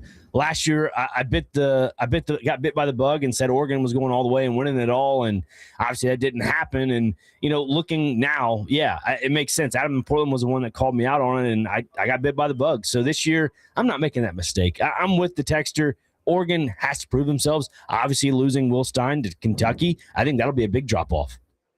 Jeremy in Clarksville says Texas overrated. Didn't prove it last year. If their quarterback had a different last name, they'd be lower. I can kind of see that as well. I think they've got the best 7-on-7 team money can buy. It's a matter of, can they win in the trenches? And it's also a matter for them is, can coaching elevate them over? Because I don't know about you, I haven't been really remarkably impressed by the Steve Sarkisian tenure. They've made the college football playoff once and then got beat by Michigan. And since then, or twice, they made it twice and almost lost to Arizona State. But they haven't made it to the big time. And they should. It's Texas. They've got Texas oil money. Like I told you, they got the best 7-on-7 team money can buy. You've got Coleman at wide receiver. You've got Arch Manning. They've got a good running back. They've got good corner depth. But they need to prove it on the field. So I'm kind of with Jeremy in Clarksville. I think they're a really good team, and I think they're properly rated. But in terms of what they can do on the field, I don't know. I got question marks headed in for Texas this season. Yeah, I look at Texas and what they did in the portal. They obviously, you mentioned two of those, position groups, the wide receiver and running backs. You got Hollywood Smothers from NC State, got Cam Coleman as well out of the portal. But the two names that kind of come to mind for me, and this was a big issue for Texas last year when they went up against Mississippi State. Florida was another game where the offensive line struggled. That's the left guard, Lawrence Seymour. And then he's a senior. Like he's one of those veteran players you get out of the portal, and then a junior right tackle in Melvin Siani out of Wake Forest and Temple. So those are two names that you try to solidify. Obviously, you're getting the interior part of the line with the left guard, but that right tackle spot, I think, has been a big concern for them the last couple seasons. So who do you, on the other side, is the most underrated team in college football? To me, it's Washington. I love Washington, especially their offense. DeMond Williams is their quarterback, and like you notice in college football, your team is as good as your quarterback, and I think DeMond Williams is a very good quarterback. I like Jed Fish. I think he's a really good coach. I think he's had to have some time to kind of rebuild the Washington roster after a lot of them left for the NFL after going to the national championship, and some of them followed Kalen DeBoer to Alabama. But I really like Jed Fish. I like what he's built. I think this is, year 3 for him? It's year 3 for Kalen DeBoer, so it's year three for Fish. Washington, I think, is going to make some noise this year. I think they're going to be a sneaky team this year in the Big Ten. Yeah, this is tough. I'm just looking at the top 25. One name that comes out to me, and it may be a little too high in the rankings at number 10, but Oklahoma. Brent Venables gets that contract yesterday. They have John Mateer coming back. They lose a few players on defense, but that's something that, Venables prides himself on, is building a sounding defense, playing football year in and year out. Just the offensive side of the ball, it can be from time to time hiccups in some cases. But I'm high on the Sooners this year, and I think they can actually get the job done. Another team that kind of comes to mind, you mentioned Washington, the team right behind it, and that's Penn State. I want to see what Matt Campbell can do coming from Iowa State, and if that is the transition that they needed, because obviously James Franklin did not work out on the back end of that tenure. What do you think of BYU heading into this season? I think, honestly, if you were to ask me who I would pick to win the Big 12, I think it would be BYU. Yeah, after the whole Sorsby situation, I think they're the front runners in the Big 12.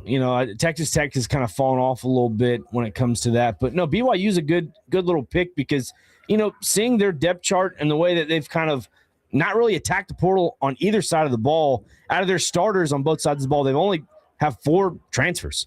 And that's starters. You go and get a new tight end. You go get a new left tackle, which I think is smart because you have a quarterback that started as a freshman in Bear Bachmeier, right? And that his name, Bear. He wore number 47? 48 or 47. Yeah. The worst quarterback number in history. Yeah. So you're going to solidify the backside of the quarterback with the new left tackle. And he's a sophomore, which kind of, you could say is risky from time to time, but you don't want a freshman at left tackle. Get you somebody that's a solidified left tackle in college football. So, and they get a new wide receiver, ex-wide receiver in Kyler Casper, who, has been pretty good in previous stops. And, he was good at Oregon for the most part. And he just didn't have much play time. And, we mentioned earlier with Oregon, they're just one of those teams that continues to produce really good players. It's just you don't have the spot for those other guys on the depth chart.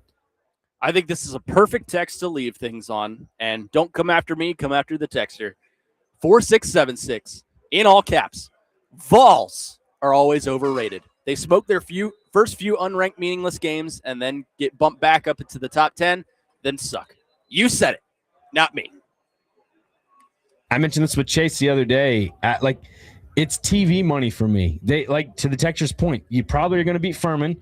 It'll be a tight one, but you'll probably beat Georgia Tech. You'll beat Kennesaw State in week 3, and then week 4. Kind of the same sentiment with Missouri. You could be 4-5-0, be in the top 15. Same thing for Tennessee. Texas is ranked inside the top 10, top 5. So then you're going to have a top 15 matchup in that case. Both teams undefeated going into Neyland, and you're going to have just TV galore. This is what cinema is. You're going to have both basically teams that are going after it head to head and see if Arch is about it. If he's not, then Tennessee will prevail. 615-737-1025 is the phone number if you want to get involved in the conversation. Again, I am out here at Vanderbilt Health Football Center where the Titans and Seahawks are holding a joint practice. We have split off into individual drills. We got receivers, quarterbacks, and running backs working together. Looks like we got some tight end sled drills going on in the end zone. So we will keep you updated with what goes on at practice, within reason, of course. But coming up next, this is going to be a fun one for Dr. Crane and I. The funniest win in the history of Major League Baseball occurred yesterday when the St. Louis Cardinals took down the Cincinnati Reds. I don't even want to say they won that game. It may have just been more of the Reds losing in the most Reds fashion. But we have to discuss it coming up next here on Next Man Up on 102.5 The Game.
The pitch.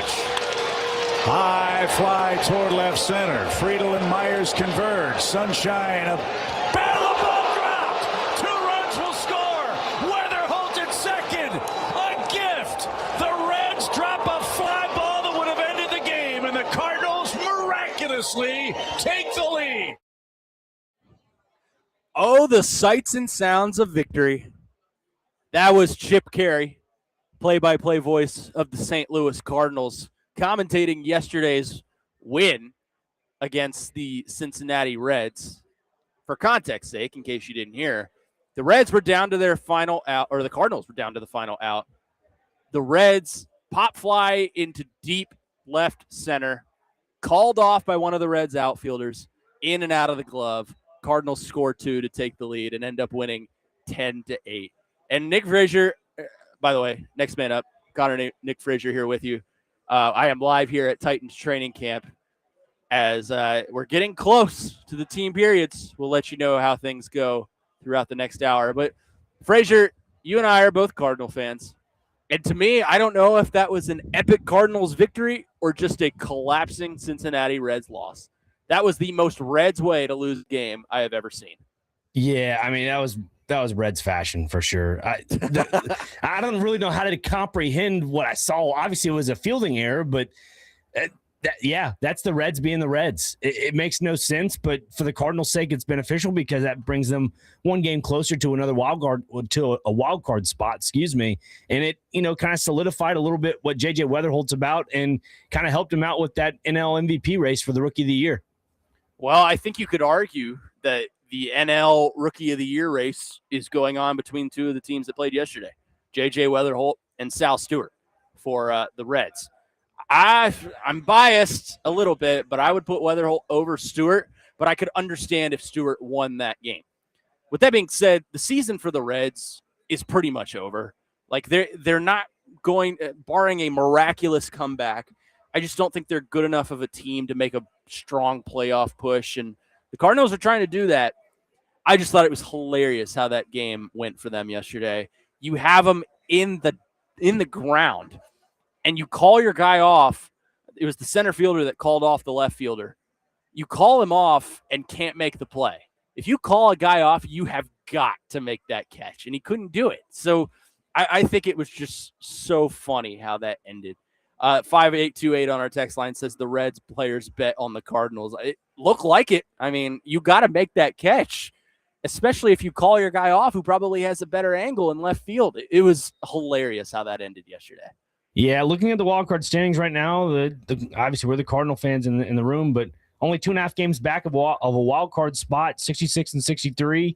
I mean, to be fair, the Diamondbacks are a good ball club. Padres are a good ball club, but to be fair, I think the Cardinals may have a little bit of a better roster. I mean, that's just me being a little biased, but I think they have the RBI efficiency on their starting 9 there. So that's just me. What I see it. What about you?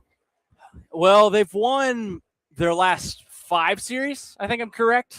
Is that accurate? Yeah. They're playing hot right now. Now they're dropping some in between, and they've got to find a way to string some wins together. But I think the youth that they have, my concern with them is the bullpen. The bullpen is not good. If you have a lead, then no lead is safe. They are likely to blow any lead. But the top of the pitching staff, I think, is playing really well. Matt Liberatore is a really good pitcher. I think he's finally coming to his own.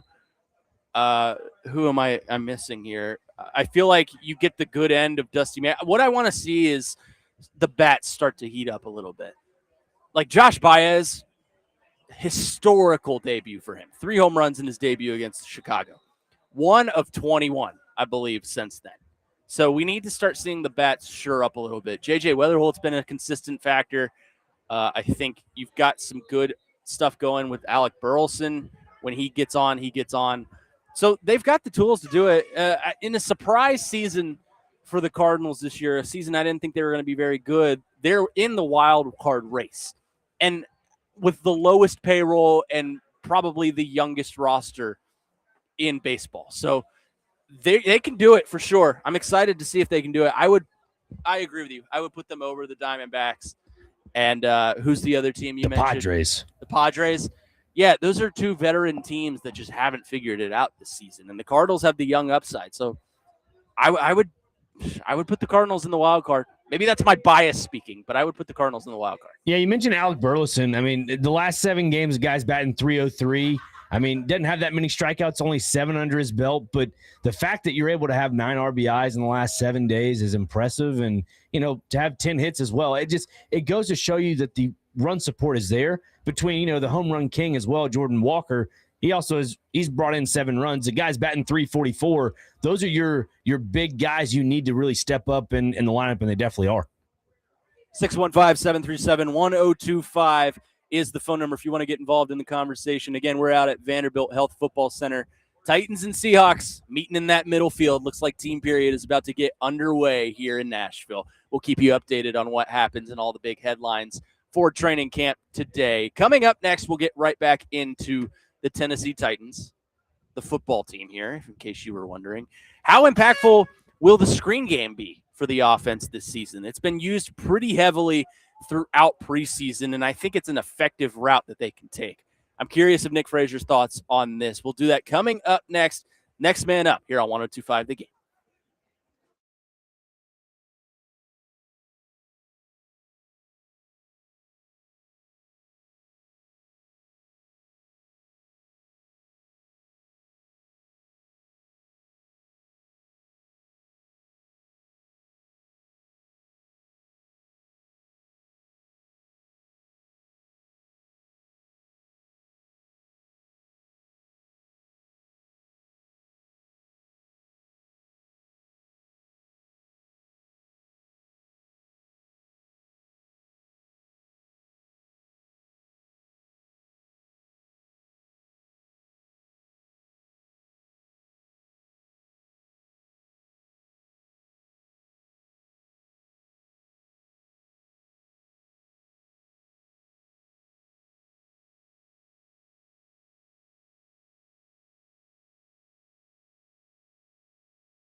Final hour, next man up here on 102.5 The Game. Connor Nute, Nick Frazier here with you, filling in for Jake Lyman, who is off on his WigglesCon adventure. Off to Vegas to see his favorite band. We are broadcasting from the Busy Bee Plumbing, Heating, and Air Conditioning Game Nashville Studios, home of the $99 yearly Beehive membership, where the buzz is always about great service. I am live here at Vanderbilt Health Football Center, where joint practices are underway. We've got 7-on-7 action going on right now. If you're wondering how Cam Ward and the offense did, pretty solid. Believe it was Alec Iomanner who absolutely mossed a Seahawks DB. It got called back for OPI, but it was still cool to see. But they held their own. No back-breaking plays from Cam Ward. On the other side, in that middle field, Titans' second team DBs are getting absolutely cooked by Sam Howell. So take of that what you will. I should give you some update on the breaking news we talked about earlier today about the class of 2022 college players not being allowed to play as ruled by the court. Pete Nakos puts this out. This does not affect the 16 former college football players in Louisiana, as they have a temporary restraining order, but it does affect a number of players that Indiana and other programs have brought back to their rosters. So those 16 that we were going to talk about, they are still eligible to play as of right now. They have the temporary restraining order. I would imagine they're going to try and get those rescinded by the courts. But that is significant news, that class of 2022 athletes that were already rostered. I know Indiana has a couple of D linemen that were rostered. They are no longer eligible to play. But back on to the Titans. Practice going on right now, and they're working on it right now. At least they were in the 7-on-7 period, something that Frazier brought to my attention and something that's been going on in all practice this season. How impactful can the screen game be for the Titans? They use it a lot. They use it with Wan'Dale Robinson. They use it with Tyjae Spears. They use it with Tony Pollard. The screen game is an effective part of a Brian Daboll offense, as it has always been. So to you, Nick Frazier, how impactful can the screen game be for this Titans offense this season? Massive. I think we're looking at a wide receiver room that's congested, that a lot of defenses may have their number by week 4, week 5. You need to start implementing a guy like Gunnar Helm in the screen game. And we all know who's in charge of the screen game, and that's Luke Stocker, a guy that has understood what it is and what it takes to win in the AFC South. He's been with this franchise for quite some time. And I really do think that this is a team that knows how to capitalize on those little quick slip screens to either if it's Tyjae Spears out of the backfield, because again, a guy that's going into a contract year, and Tyjae Spears, you drafted him because he was a versatile running back. He had that breakaway speed, that explosive run game at Tulane. Then when he came to Tennessee, it was more of a adjustment period. You go through multiple coaches, you go through multiple offenses, you're trying to find your feet under you. Obviously, he had some injuries from time to time. This year, it seems like he's healthy. It seems like he has his head on his shoulders, and if he does, they need to start really breaking things up and disguising it more on the offensive side of the ball, and that's something Brian Daboll mentioned in his introductory press conference. Yeah, I think the screen game maximizes the abilities of some of your guys you have rostered on offense. Wan'Dale Robinson, as I mentioned, could be a major benefit to have in the screen game because of his speed. Tyjae Spears, that's his game. Like you said, it was his game at Tulane. It's been his game here. I think if you want to maximize the abilities of Tyjae Spears and use his ability and keep him around for another year, your best bet is by using him in the screen game. Same with Tony Pollard. Although Tony Pollard is more of your traditional running back, you hand it off to him and expect him to find a hole and make some noise there. The screen game, I think, is going to be an intricate part of the Titans offense this season. I think you have slot guys at receiver, even beyond Wan'Dale Robinson. You can get Jim DK and Alec Iomanner involved in that game too. I think the screen game, you make a great point, is going to be an intricate part of the offense this season because it's a good way to get yardage, whether short or long. It's a good way to get some yardage with your quarterback. And I think that being a part of the offense is something that the Titans should look to use more towards. Yeah, 100%. And, you know, I look at this offense and I say to myself, and I'm sure you say the same thing, there is so much potential, just potential that is kind of untapped. And you wonder if maybe the screen game is the forefront to the conversation that allows the rest of the offense to unlock itself. And I do think that is something kind of like establishing the run game. If you're very traditional X's and O's with Derrick Henry, when he was here, you had to at least get 15 to 20 carries under his belt to really get him going. And I think for the Titans offense, if there's, I still think they established the run well with Tony Pollard, but if you're trying to establish the passing game, I think it sets it up fantastic with the screen game as well. Run game is a quarterback's best friend. And something that I think has been consistent through Titans preseason is the run game. You saw it last Saturday against San Francisco. You saw how Tony Pollard and Tajay Spears were used in that first drive, and they were good at it. They were effective. It's not always going to be that way, but if it's a consistent thing throughout the season where it's a reliable position that you as a quarterback can use, then I think that's going to work into your favor. The same can be said for the screen game. If you can get open receivers in the screen game or open halfbacks or what have you, that's going to help your quarterback. Like we talked about earlier in the show, Nick, the screen game is the boring play, but it's a simple play. And if you're a quarterback in the National Football League, you need to be able to execute the simple plays. I think by implementing that into the offense, it's going to help Cam Ward lean towards making the simple plays and therefore getting effective yardage and maybe even some scores off of that.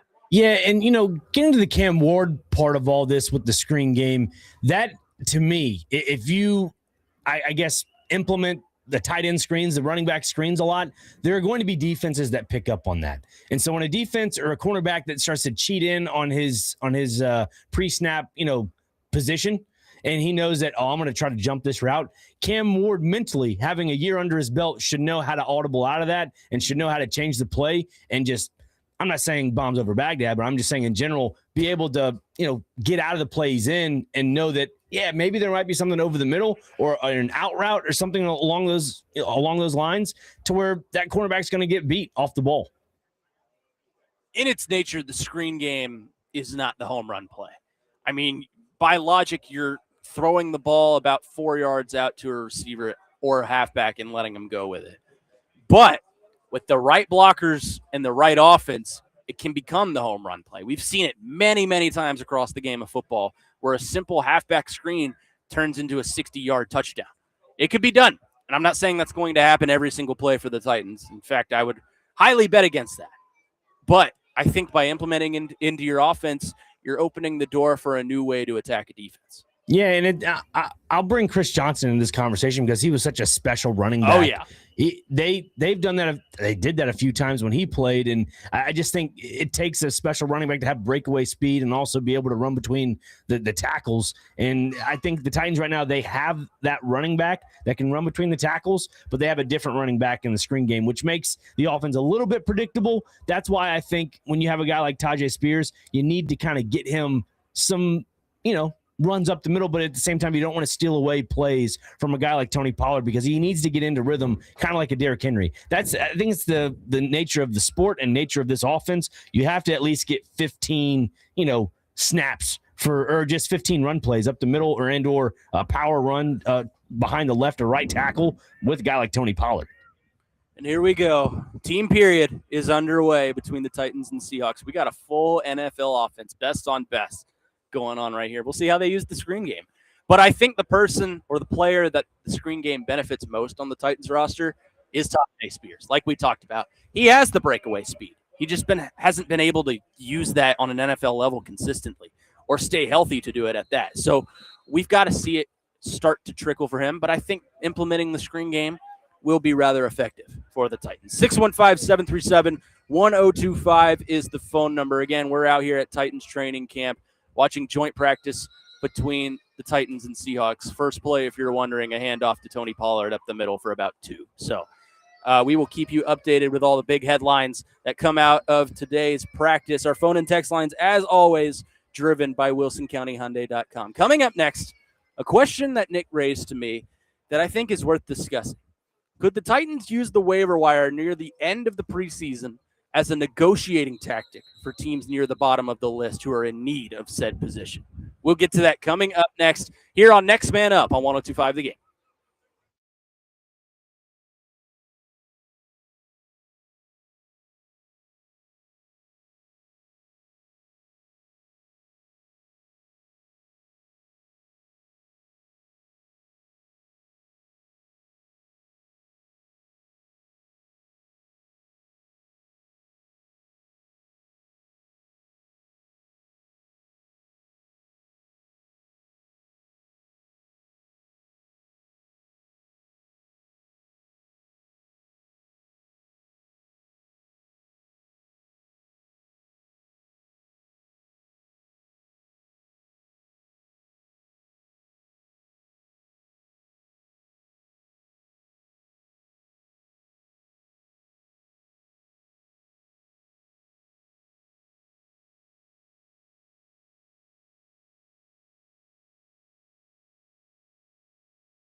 BYT. Welcome back in. This is Next Man Up here on 102.5 The Game. Connor Nute, Nick Frazier here with you, giving you all the updates from Titans training camp. The first drive of the red zone period for Cam Ward and company results in a touchdown, a slant across the middle from Alec Iomanner into the end zone.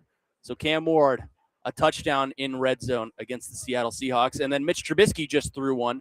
Looked like a post route to Chim TK to the back of the end zone, toe drag swag, touchdown.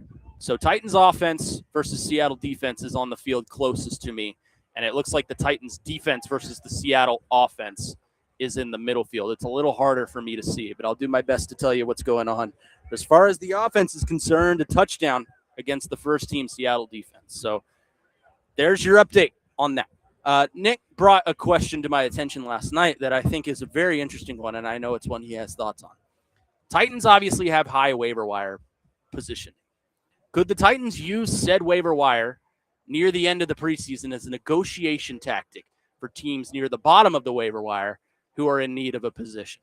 Nick, your thoughts on this? Yeah, I think it is a huge opportunity for the Tennessee Titans to, if you're Mike Borgonzi, try to collect some late round capital, like a 7th round here, a 7th round there. And again, you're not going to be doing that for every player you cut, but one in particular that I think is to be brought up would be KJ Osborne. Obviously, that is a player that has seen some, stints for other teams like New England and even Minnesota in some cases, and played a intricate role on some of those offenses. But you look at, teams around the league, and I mentioned one earlier about, the young wide receiver, and that's Jordan Tyson, and just for the Saints, that is, that they might be out with him for a little bit. And so that makes you wonder, could they go after a wide receiver, or could they have to go spend some draft capital on getting a proven talent that just kind of gets you over the hump for the time being?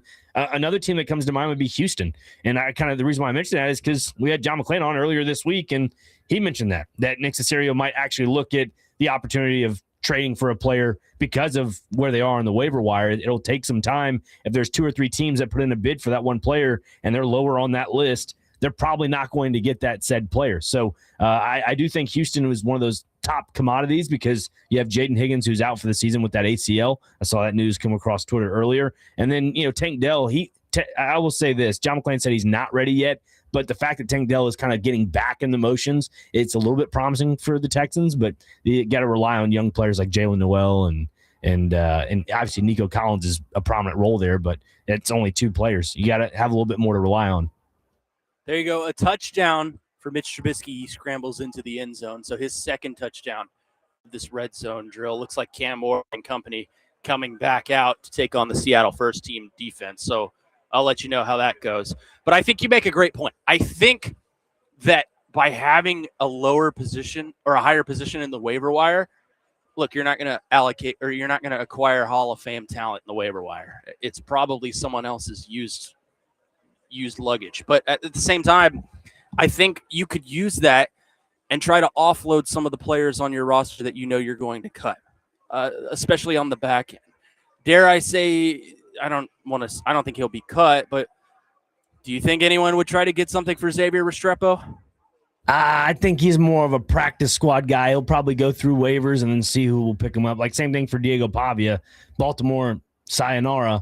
Nobody picked him up to the waiver wire because, he's just doesn't fit that scheme. I mean, maybe a team like the Saints would kind of fit him because he fits that Taysom Hill role, in my opinion. But no, I don't think anybody, in my opinion, would reach out for a guy like Restrepo. If there is a team out there, it's a team that has a really good quarterback and a really good offensive line that they know they can get away with having a slower wide receiver out there. And I'm not trying to say Restrepo is slow, but let's just say we talked about it on the 6th earlier this week, Connor, about special teams and being able to close down those pursuit angles and pinning, the opposing team in a certain corner or on the left or right hash. Restrepo just doesn't have that. He needs to have that extra speed. And I think he said on his Twitter earlier this summer that he had 4.5 or 4.7 for a 40 time. So, I mean, I guess he's getting there. But again, when you're that short, and I'd fall in that category as well, you're limited in some aspects. Short and sweet. You're like Sabrina. There you go. Cam Ward finding Alec Iomanner that's Calvin Ridley on a slant to get him at about the 1. Looks like maybe the 2. But I'm moderately impressed with what the offense is doing. Offensive line doesn't have a lot of time today because that pass rush is just lethal. And I don't know how much that tells you about this offensive line or their pass rush, but they look really good, the Seattle defense. But I've been moderately impressed with the first-team offense. They're moving the ball effectively. They just got to punch it into the end zone. Looks like a handoff to Tony Pollard into the end zone. So there you go, right on cue. But I think the waiver wire is sort of an overrated aspect of the NFL. Again, you're not going to find any Hall of Fame level players in the waiver wire. They're probably signed to max contracts. But I do think you make a great point, Nick, in that you can use that to pick up some positions that maybe you're going to offload to other teams. Like you mentioned, Houston.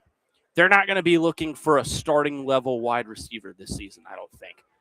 But losing Jaden Higgins is pretty significant for them.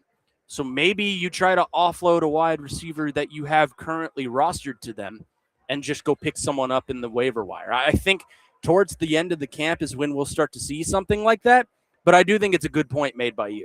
Yeah, you have to really look deep in the waiver wire for teams that, finished pretty high last year in the playoffs, like a team like Houston, like we've mentioned, but also teams like Philadelphia. Like, to me, I think Philadelphia is one of those teams that, yes, they did go and grab Lyman. Yes, they did go and grab Eli Stowers. They still have Dallas Goedert.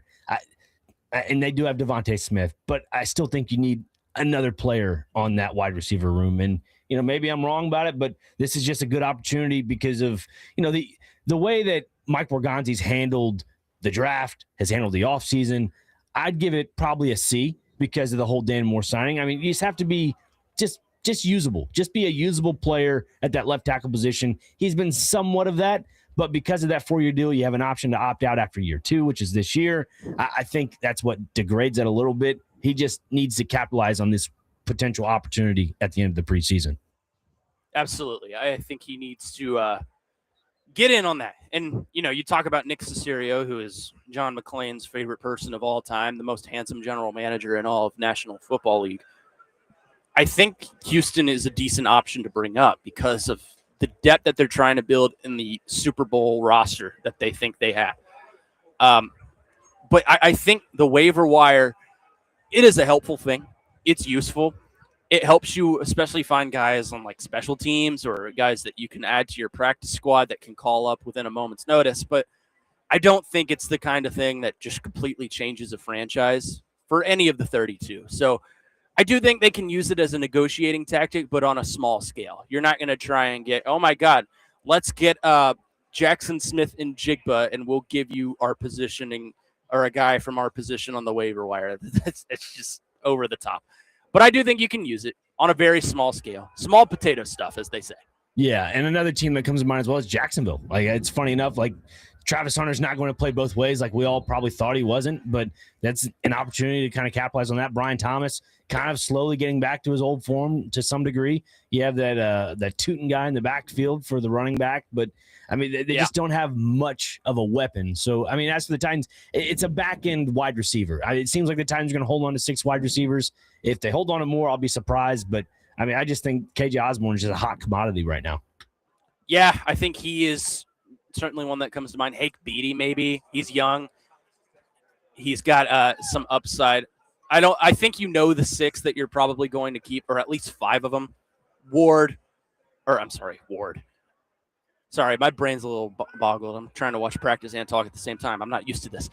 You're going to keep Ridley. You're going to keep Tate. You're going to keep Wan'Dale Robinson. You're going to keep Eligay Minor. You're going to keep Jim DK. Those are 5. It's a matter of the back end. And you and I talked about this a little bit the other day. Who do you want to keep at that 6th position? Bryce Oliver, KJ Osborne, Xavier Restrepo. I think it's probably going to be a back-end wide receiver that if you do try to offload one, that's who you're going to offload. I could see it being KJ Osborne for sure, just because of the veteran mindset he's got. He's been in this league a while. He's played in some good systems in Minnesota, and I think he was with Atlanta too. So he knows his way around the NFL. I just think, he's not necessarily a guy I would say would contribute to your roster significantly like some of the other receivers that you have. So I could totally see the Titans trying to shop him off to someone. Yeah, and also Bryce Oliver just seems like the shoe-in for that 6 wide receiver spot. Obviously, last year he had the injuries. We get that. But you look at this year, he just seems to be really flourishing in practice, and I'm sure you can attest to that being out there. Absolutely, I can. Coverage of training camp presented by Tennessee Brew Works, Parma Energy, and Music City kickoff game. Twin Peaks Restaurants, Parman Tractor and Equipment, Nelson's Greenbrier Distillery, and Tri-State Water, Power, and Air. No sign of the third team offenses out there right now with Will Levis. A lot of run game with them, so I think that kind of tells you how they feel about Will Levis. I am remorseful. I can't really see too much of the defense. I'll have to check up and see how that's going, but it looks like third team is out there as well. Number 6, Jalen Milroe from the University of Alabama in at quarterback for the Seattle Seahawks. So we'll keep you covered with updates from here on out. 615-737-1025 is the phone number. We'll continue the conversation. Plus, who do you think the Titans should look to add? What position should the Titans look to add to this roster for you to feel comfortable with it heading into the season? We'll discuss that coming up next. Connor Nute, Nick Frazier here with you on Next Man Up on 102.5 The Game.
Welcome back in. Next man up here on 102.5 The Game. Connor Nute, Nick Frazier here with you.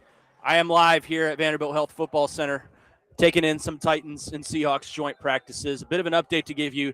Cam Ward intercepted by cornerback Ty Okada, looking for Carnell Tate across the middle. Tried to fit it into a tight window, and number 39 just made a really nice play on the ball and picked it off. So Cam Ward up and down, per usual. Other than the interception today, I think he's looked pretty okay. But that's the kind of play that you just can't have on in an NFL game or with an NFL offense. So not a great moment from Cam Ward there.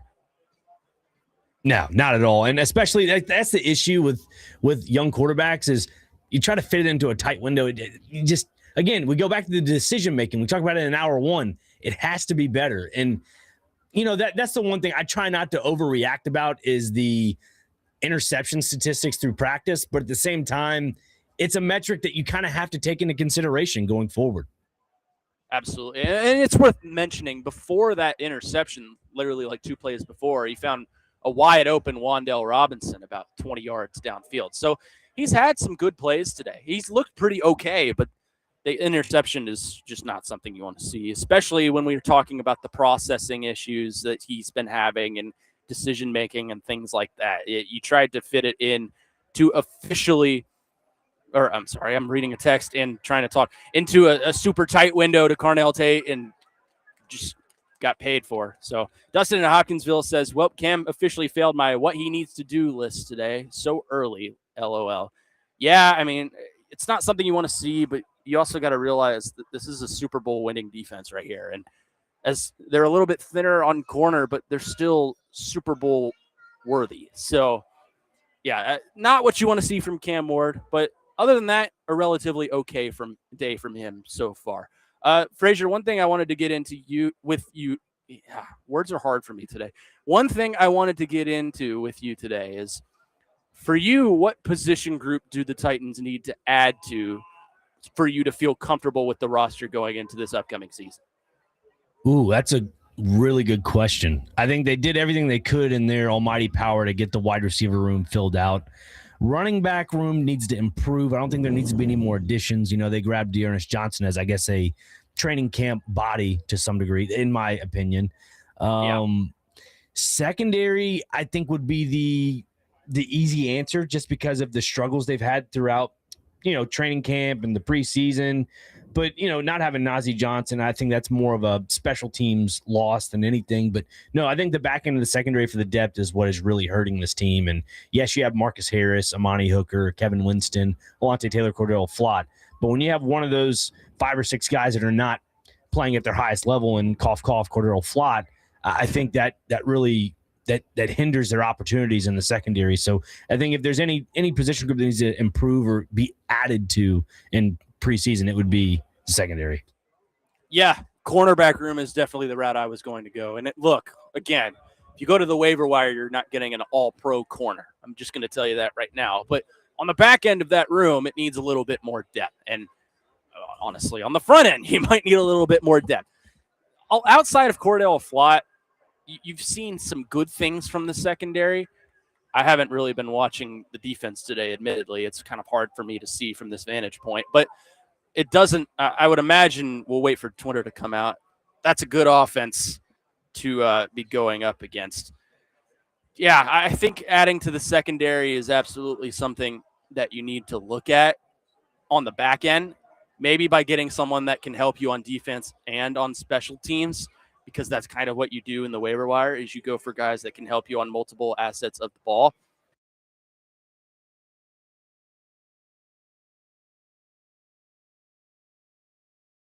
Five is the phone number. Let's go to our phone lines. Welcome in our buddy Adam in Portland. Adam, go ahead.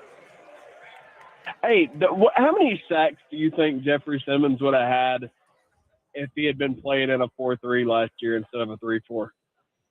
Oh, that's a good question. Well, he had 10.5 last year. 4-3, I think it allows you for more advantages off the edge, but if you have someone coming off the edge that allows for things to free up in the middle, I would add 2 or 3 more sacks. I think you could give him 13.5. I think so too, dude. I think he's going to be a freaking problem. And because I think 3-4 sucks. Like, anybody that's going to defend where you have to blitz to get pressure sucks, man. Like, I don't know. I grew up loving the Titans 4-3 and Jim Schwartz 4-3, but I feel like it's going to be like, I hear you guys talking about depth. Like, I'm not really worried about the defensive line just because I think switching to 4-3 is vital. Now, if we were still in 3-4, I would be worried about our edges, but they're not going to be the strongest part on our team. And so I think we're still going to have a really good defensive line, dude. Thanks, Adam. I appreciate the call. Yeah, I 100% agree with him. I think the defensive line was already going to be a strength of this team heading into the season, but the fact that they're playing in a new formation and a new scheme in that 4-3 formation with Robert Saleh, I trust it even more. And if there's any coach I trust to develop and coach out defensive line, we got a brawl going on here. But if there's anything Robert Saleh does that I trust, it's work on that defensive line.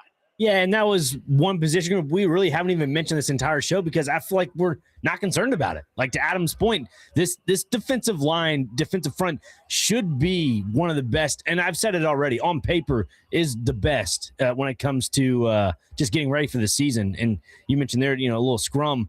I was going to mention to you last hour, Connor, what do you think the over-under would be for fights today? I would think like, what, 2.5?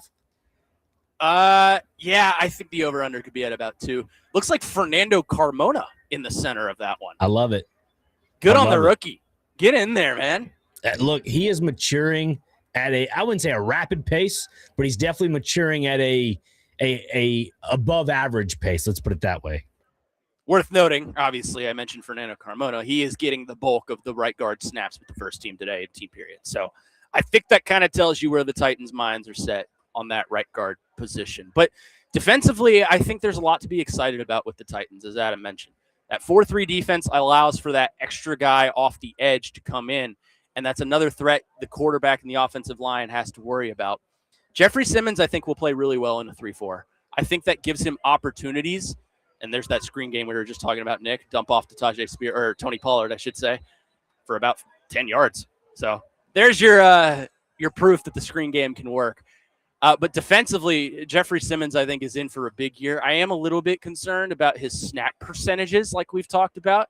Robert Saleh says he's not going to have as high a percentage of snaps as he had last year.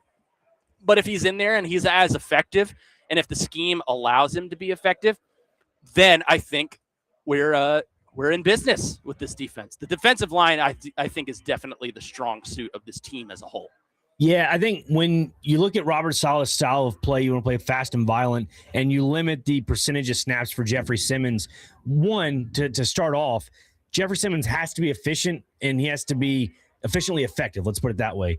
When he goes into the game, and when he's not in the game, you're going to continue to have production from guys like John Franklin Myers, Jermaine Johnson. In this case, if Femi Oladejo is somewhat of a contributor on this defense, then sure. Keldrick Falk, when he's out there, you're going to have contributors minus Jeffrey Simmons. But when you do have Jeffrey Simmons in the game, the second factor to this is teams will pick up on it on the scouting aspect of it. So when you don't have Jeffrey Simmons in there, they're going to put different packages in to try to move the ball downfield. Obviously, that's how strategy works. That's how football works.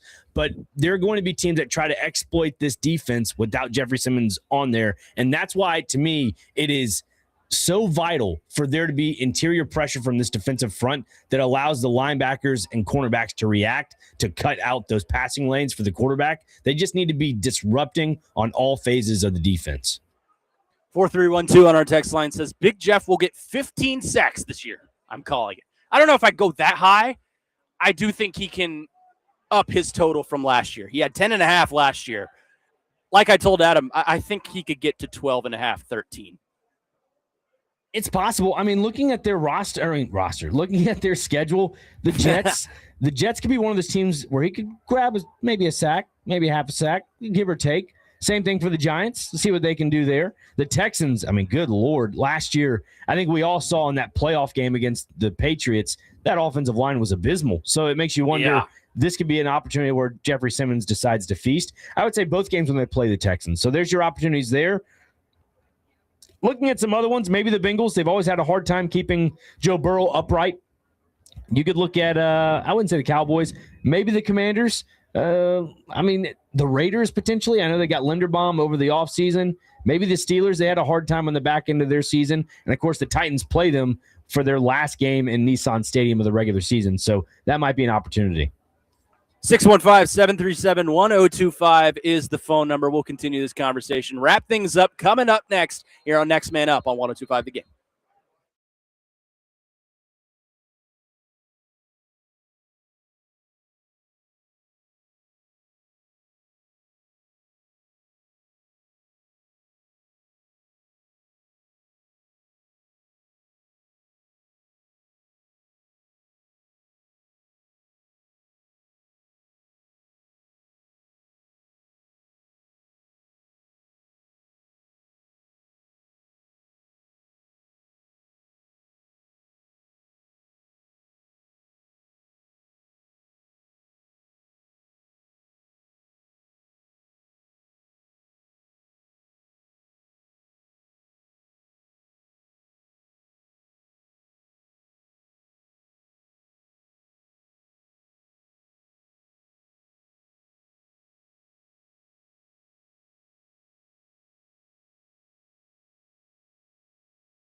What a way to wrap things up today with this song right here.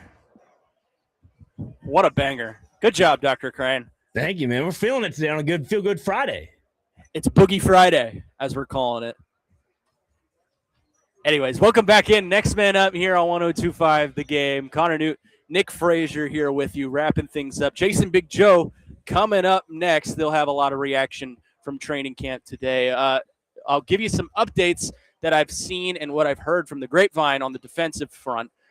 Femi Oladejo getting a lot of work in today, working with the first and second team and doing a damn good job at it too, blowing up some plays, getting to the quarterback, stopping the run. I'm very high on Femi Oladejo now. I'm very excited. And it sounds like Cordell Flott, a decent day in practice today. Some good pass breakups from him. So that's something good that you want to hear. Absolutely. That's promising from a guy that's at the studio, and obviously you got the eyes and ears over there at the practice facility. That is promising, especially going up against a Super Bowl winning offense. Yes, for sure. They have gone to quote-unquote halftime, which they'll go inside for about 10 minutes, get some water, stuff like that with the heat out here. Although it's not that hot today. It's like 85. It feels beautiful. Anyways, they are off the field right now. Hard Knocks pointed the camera up here, so maybe you'll see me and Chad on Hard Knocks this week. Royalty checks coming in the mail. I will be charging per second. So Connor's NIL fund, I guess he needs to reach out to Jaden Daniels. Yeah. No Fifth Amendment will be pleaded out of respect for Jaden Daniels, so I will be reaching out for my royalty check. But otherwise, moderately decent day for the Titans offense on the practice field, at least so far. They'll come back out. We'll find out a little bit more, especially when they get into the 2-minute drill. Cam Ward, interception to Ty Okada, who I haven't heard of until today, but that's besides the point. Ty Okada picks off Cam Ward, looking for Carnell Tate in a tight window. Just couldn't find him. Good play on the ball. Other than that, I think a moderately good day for Cam Ward. He looks a lot better than what he did last week at San Francisco. Well, good. That's promising. And you know, the fact that, you know, you have one interception here and there on the offensive side of the ball today, I think if you can just minimize those mental errors and mistakes and chances, again, it's practice. That's another way to kind of try things out in tight windows, but at the same time, you still need to learn to develop and not to do that in some ways. As we wrap things up here, Frazier, again, I just want to state, and I want to give the sport its time to shine, and it'll have plenty of time to shine tonight. Speaking of which, tune in with me and Big Joe for the Game Blitz tonight, starting immediately after our Metro Game of the Week. Welcome back, high school football. It's a sport that means so much to me, and I know so much to you as a former player.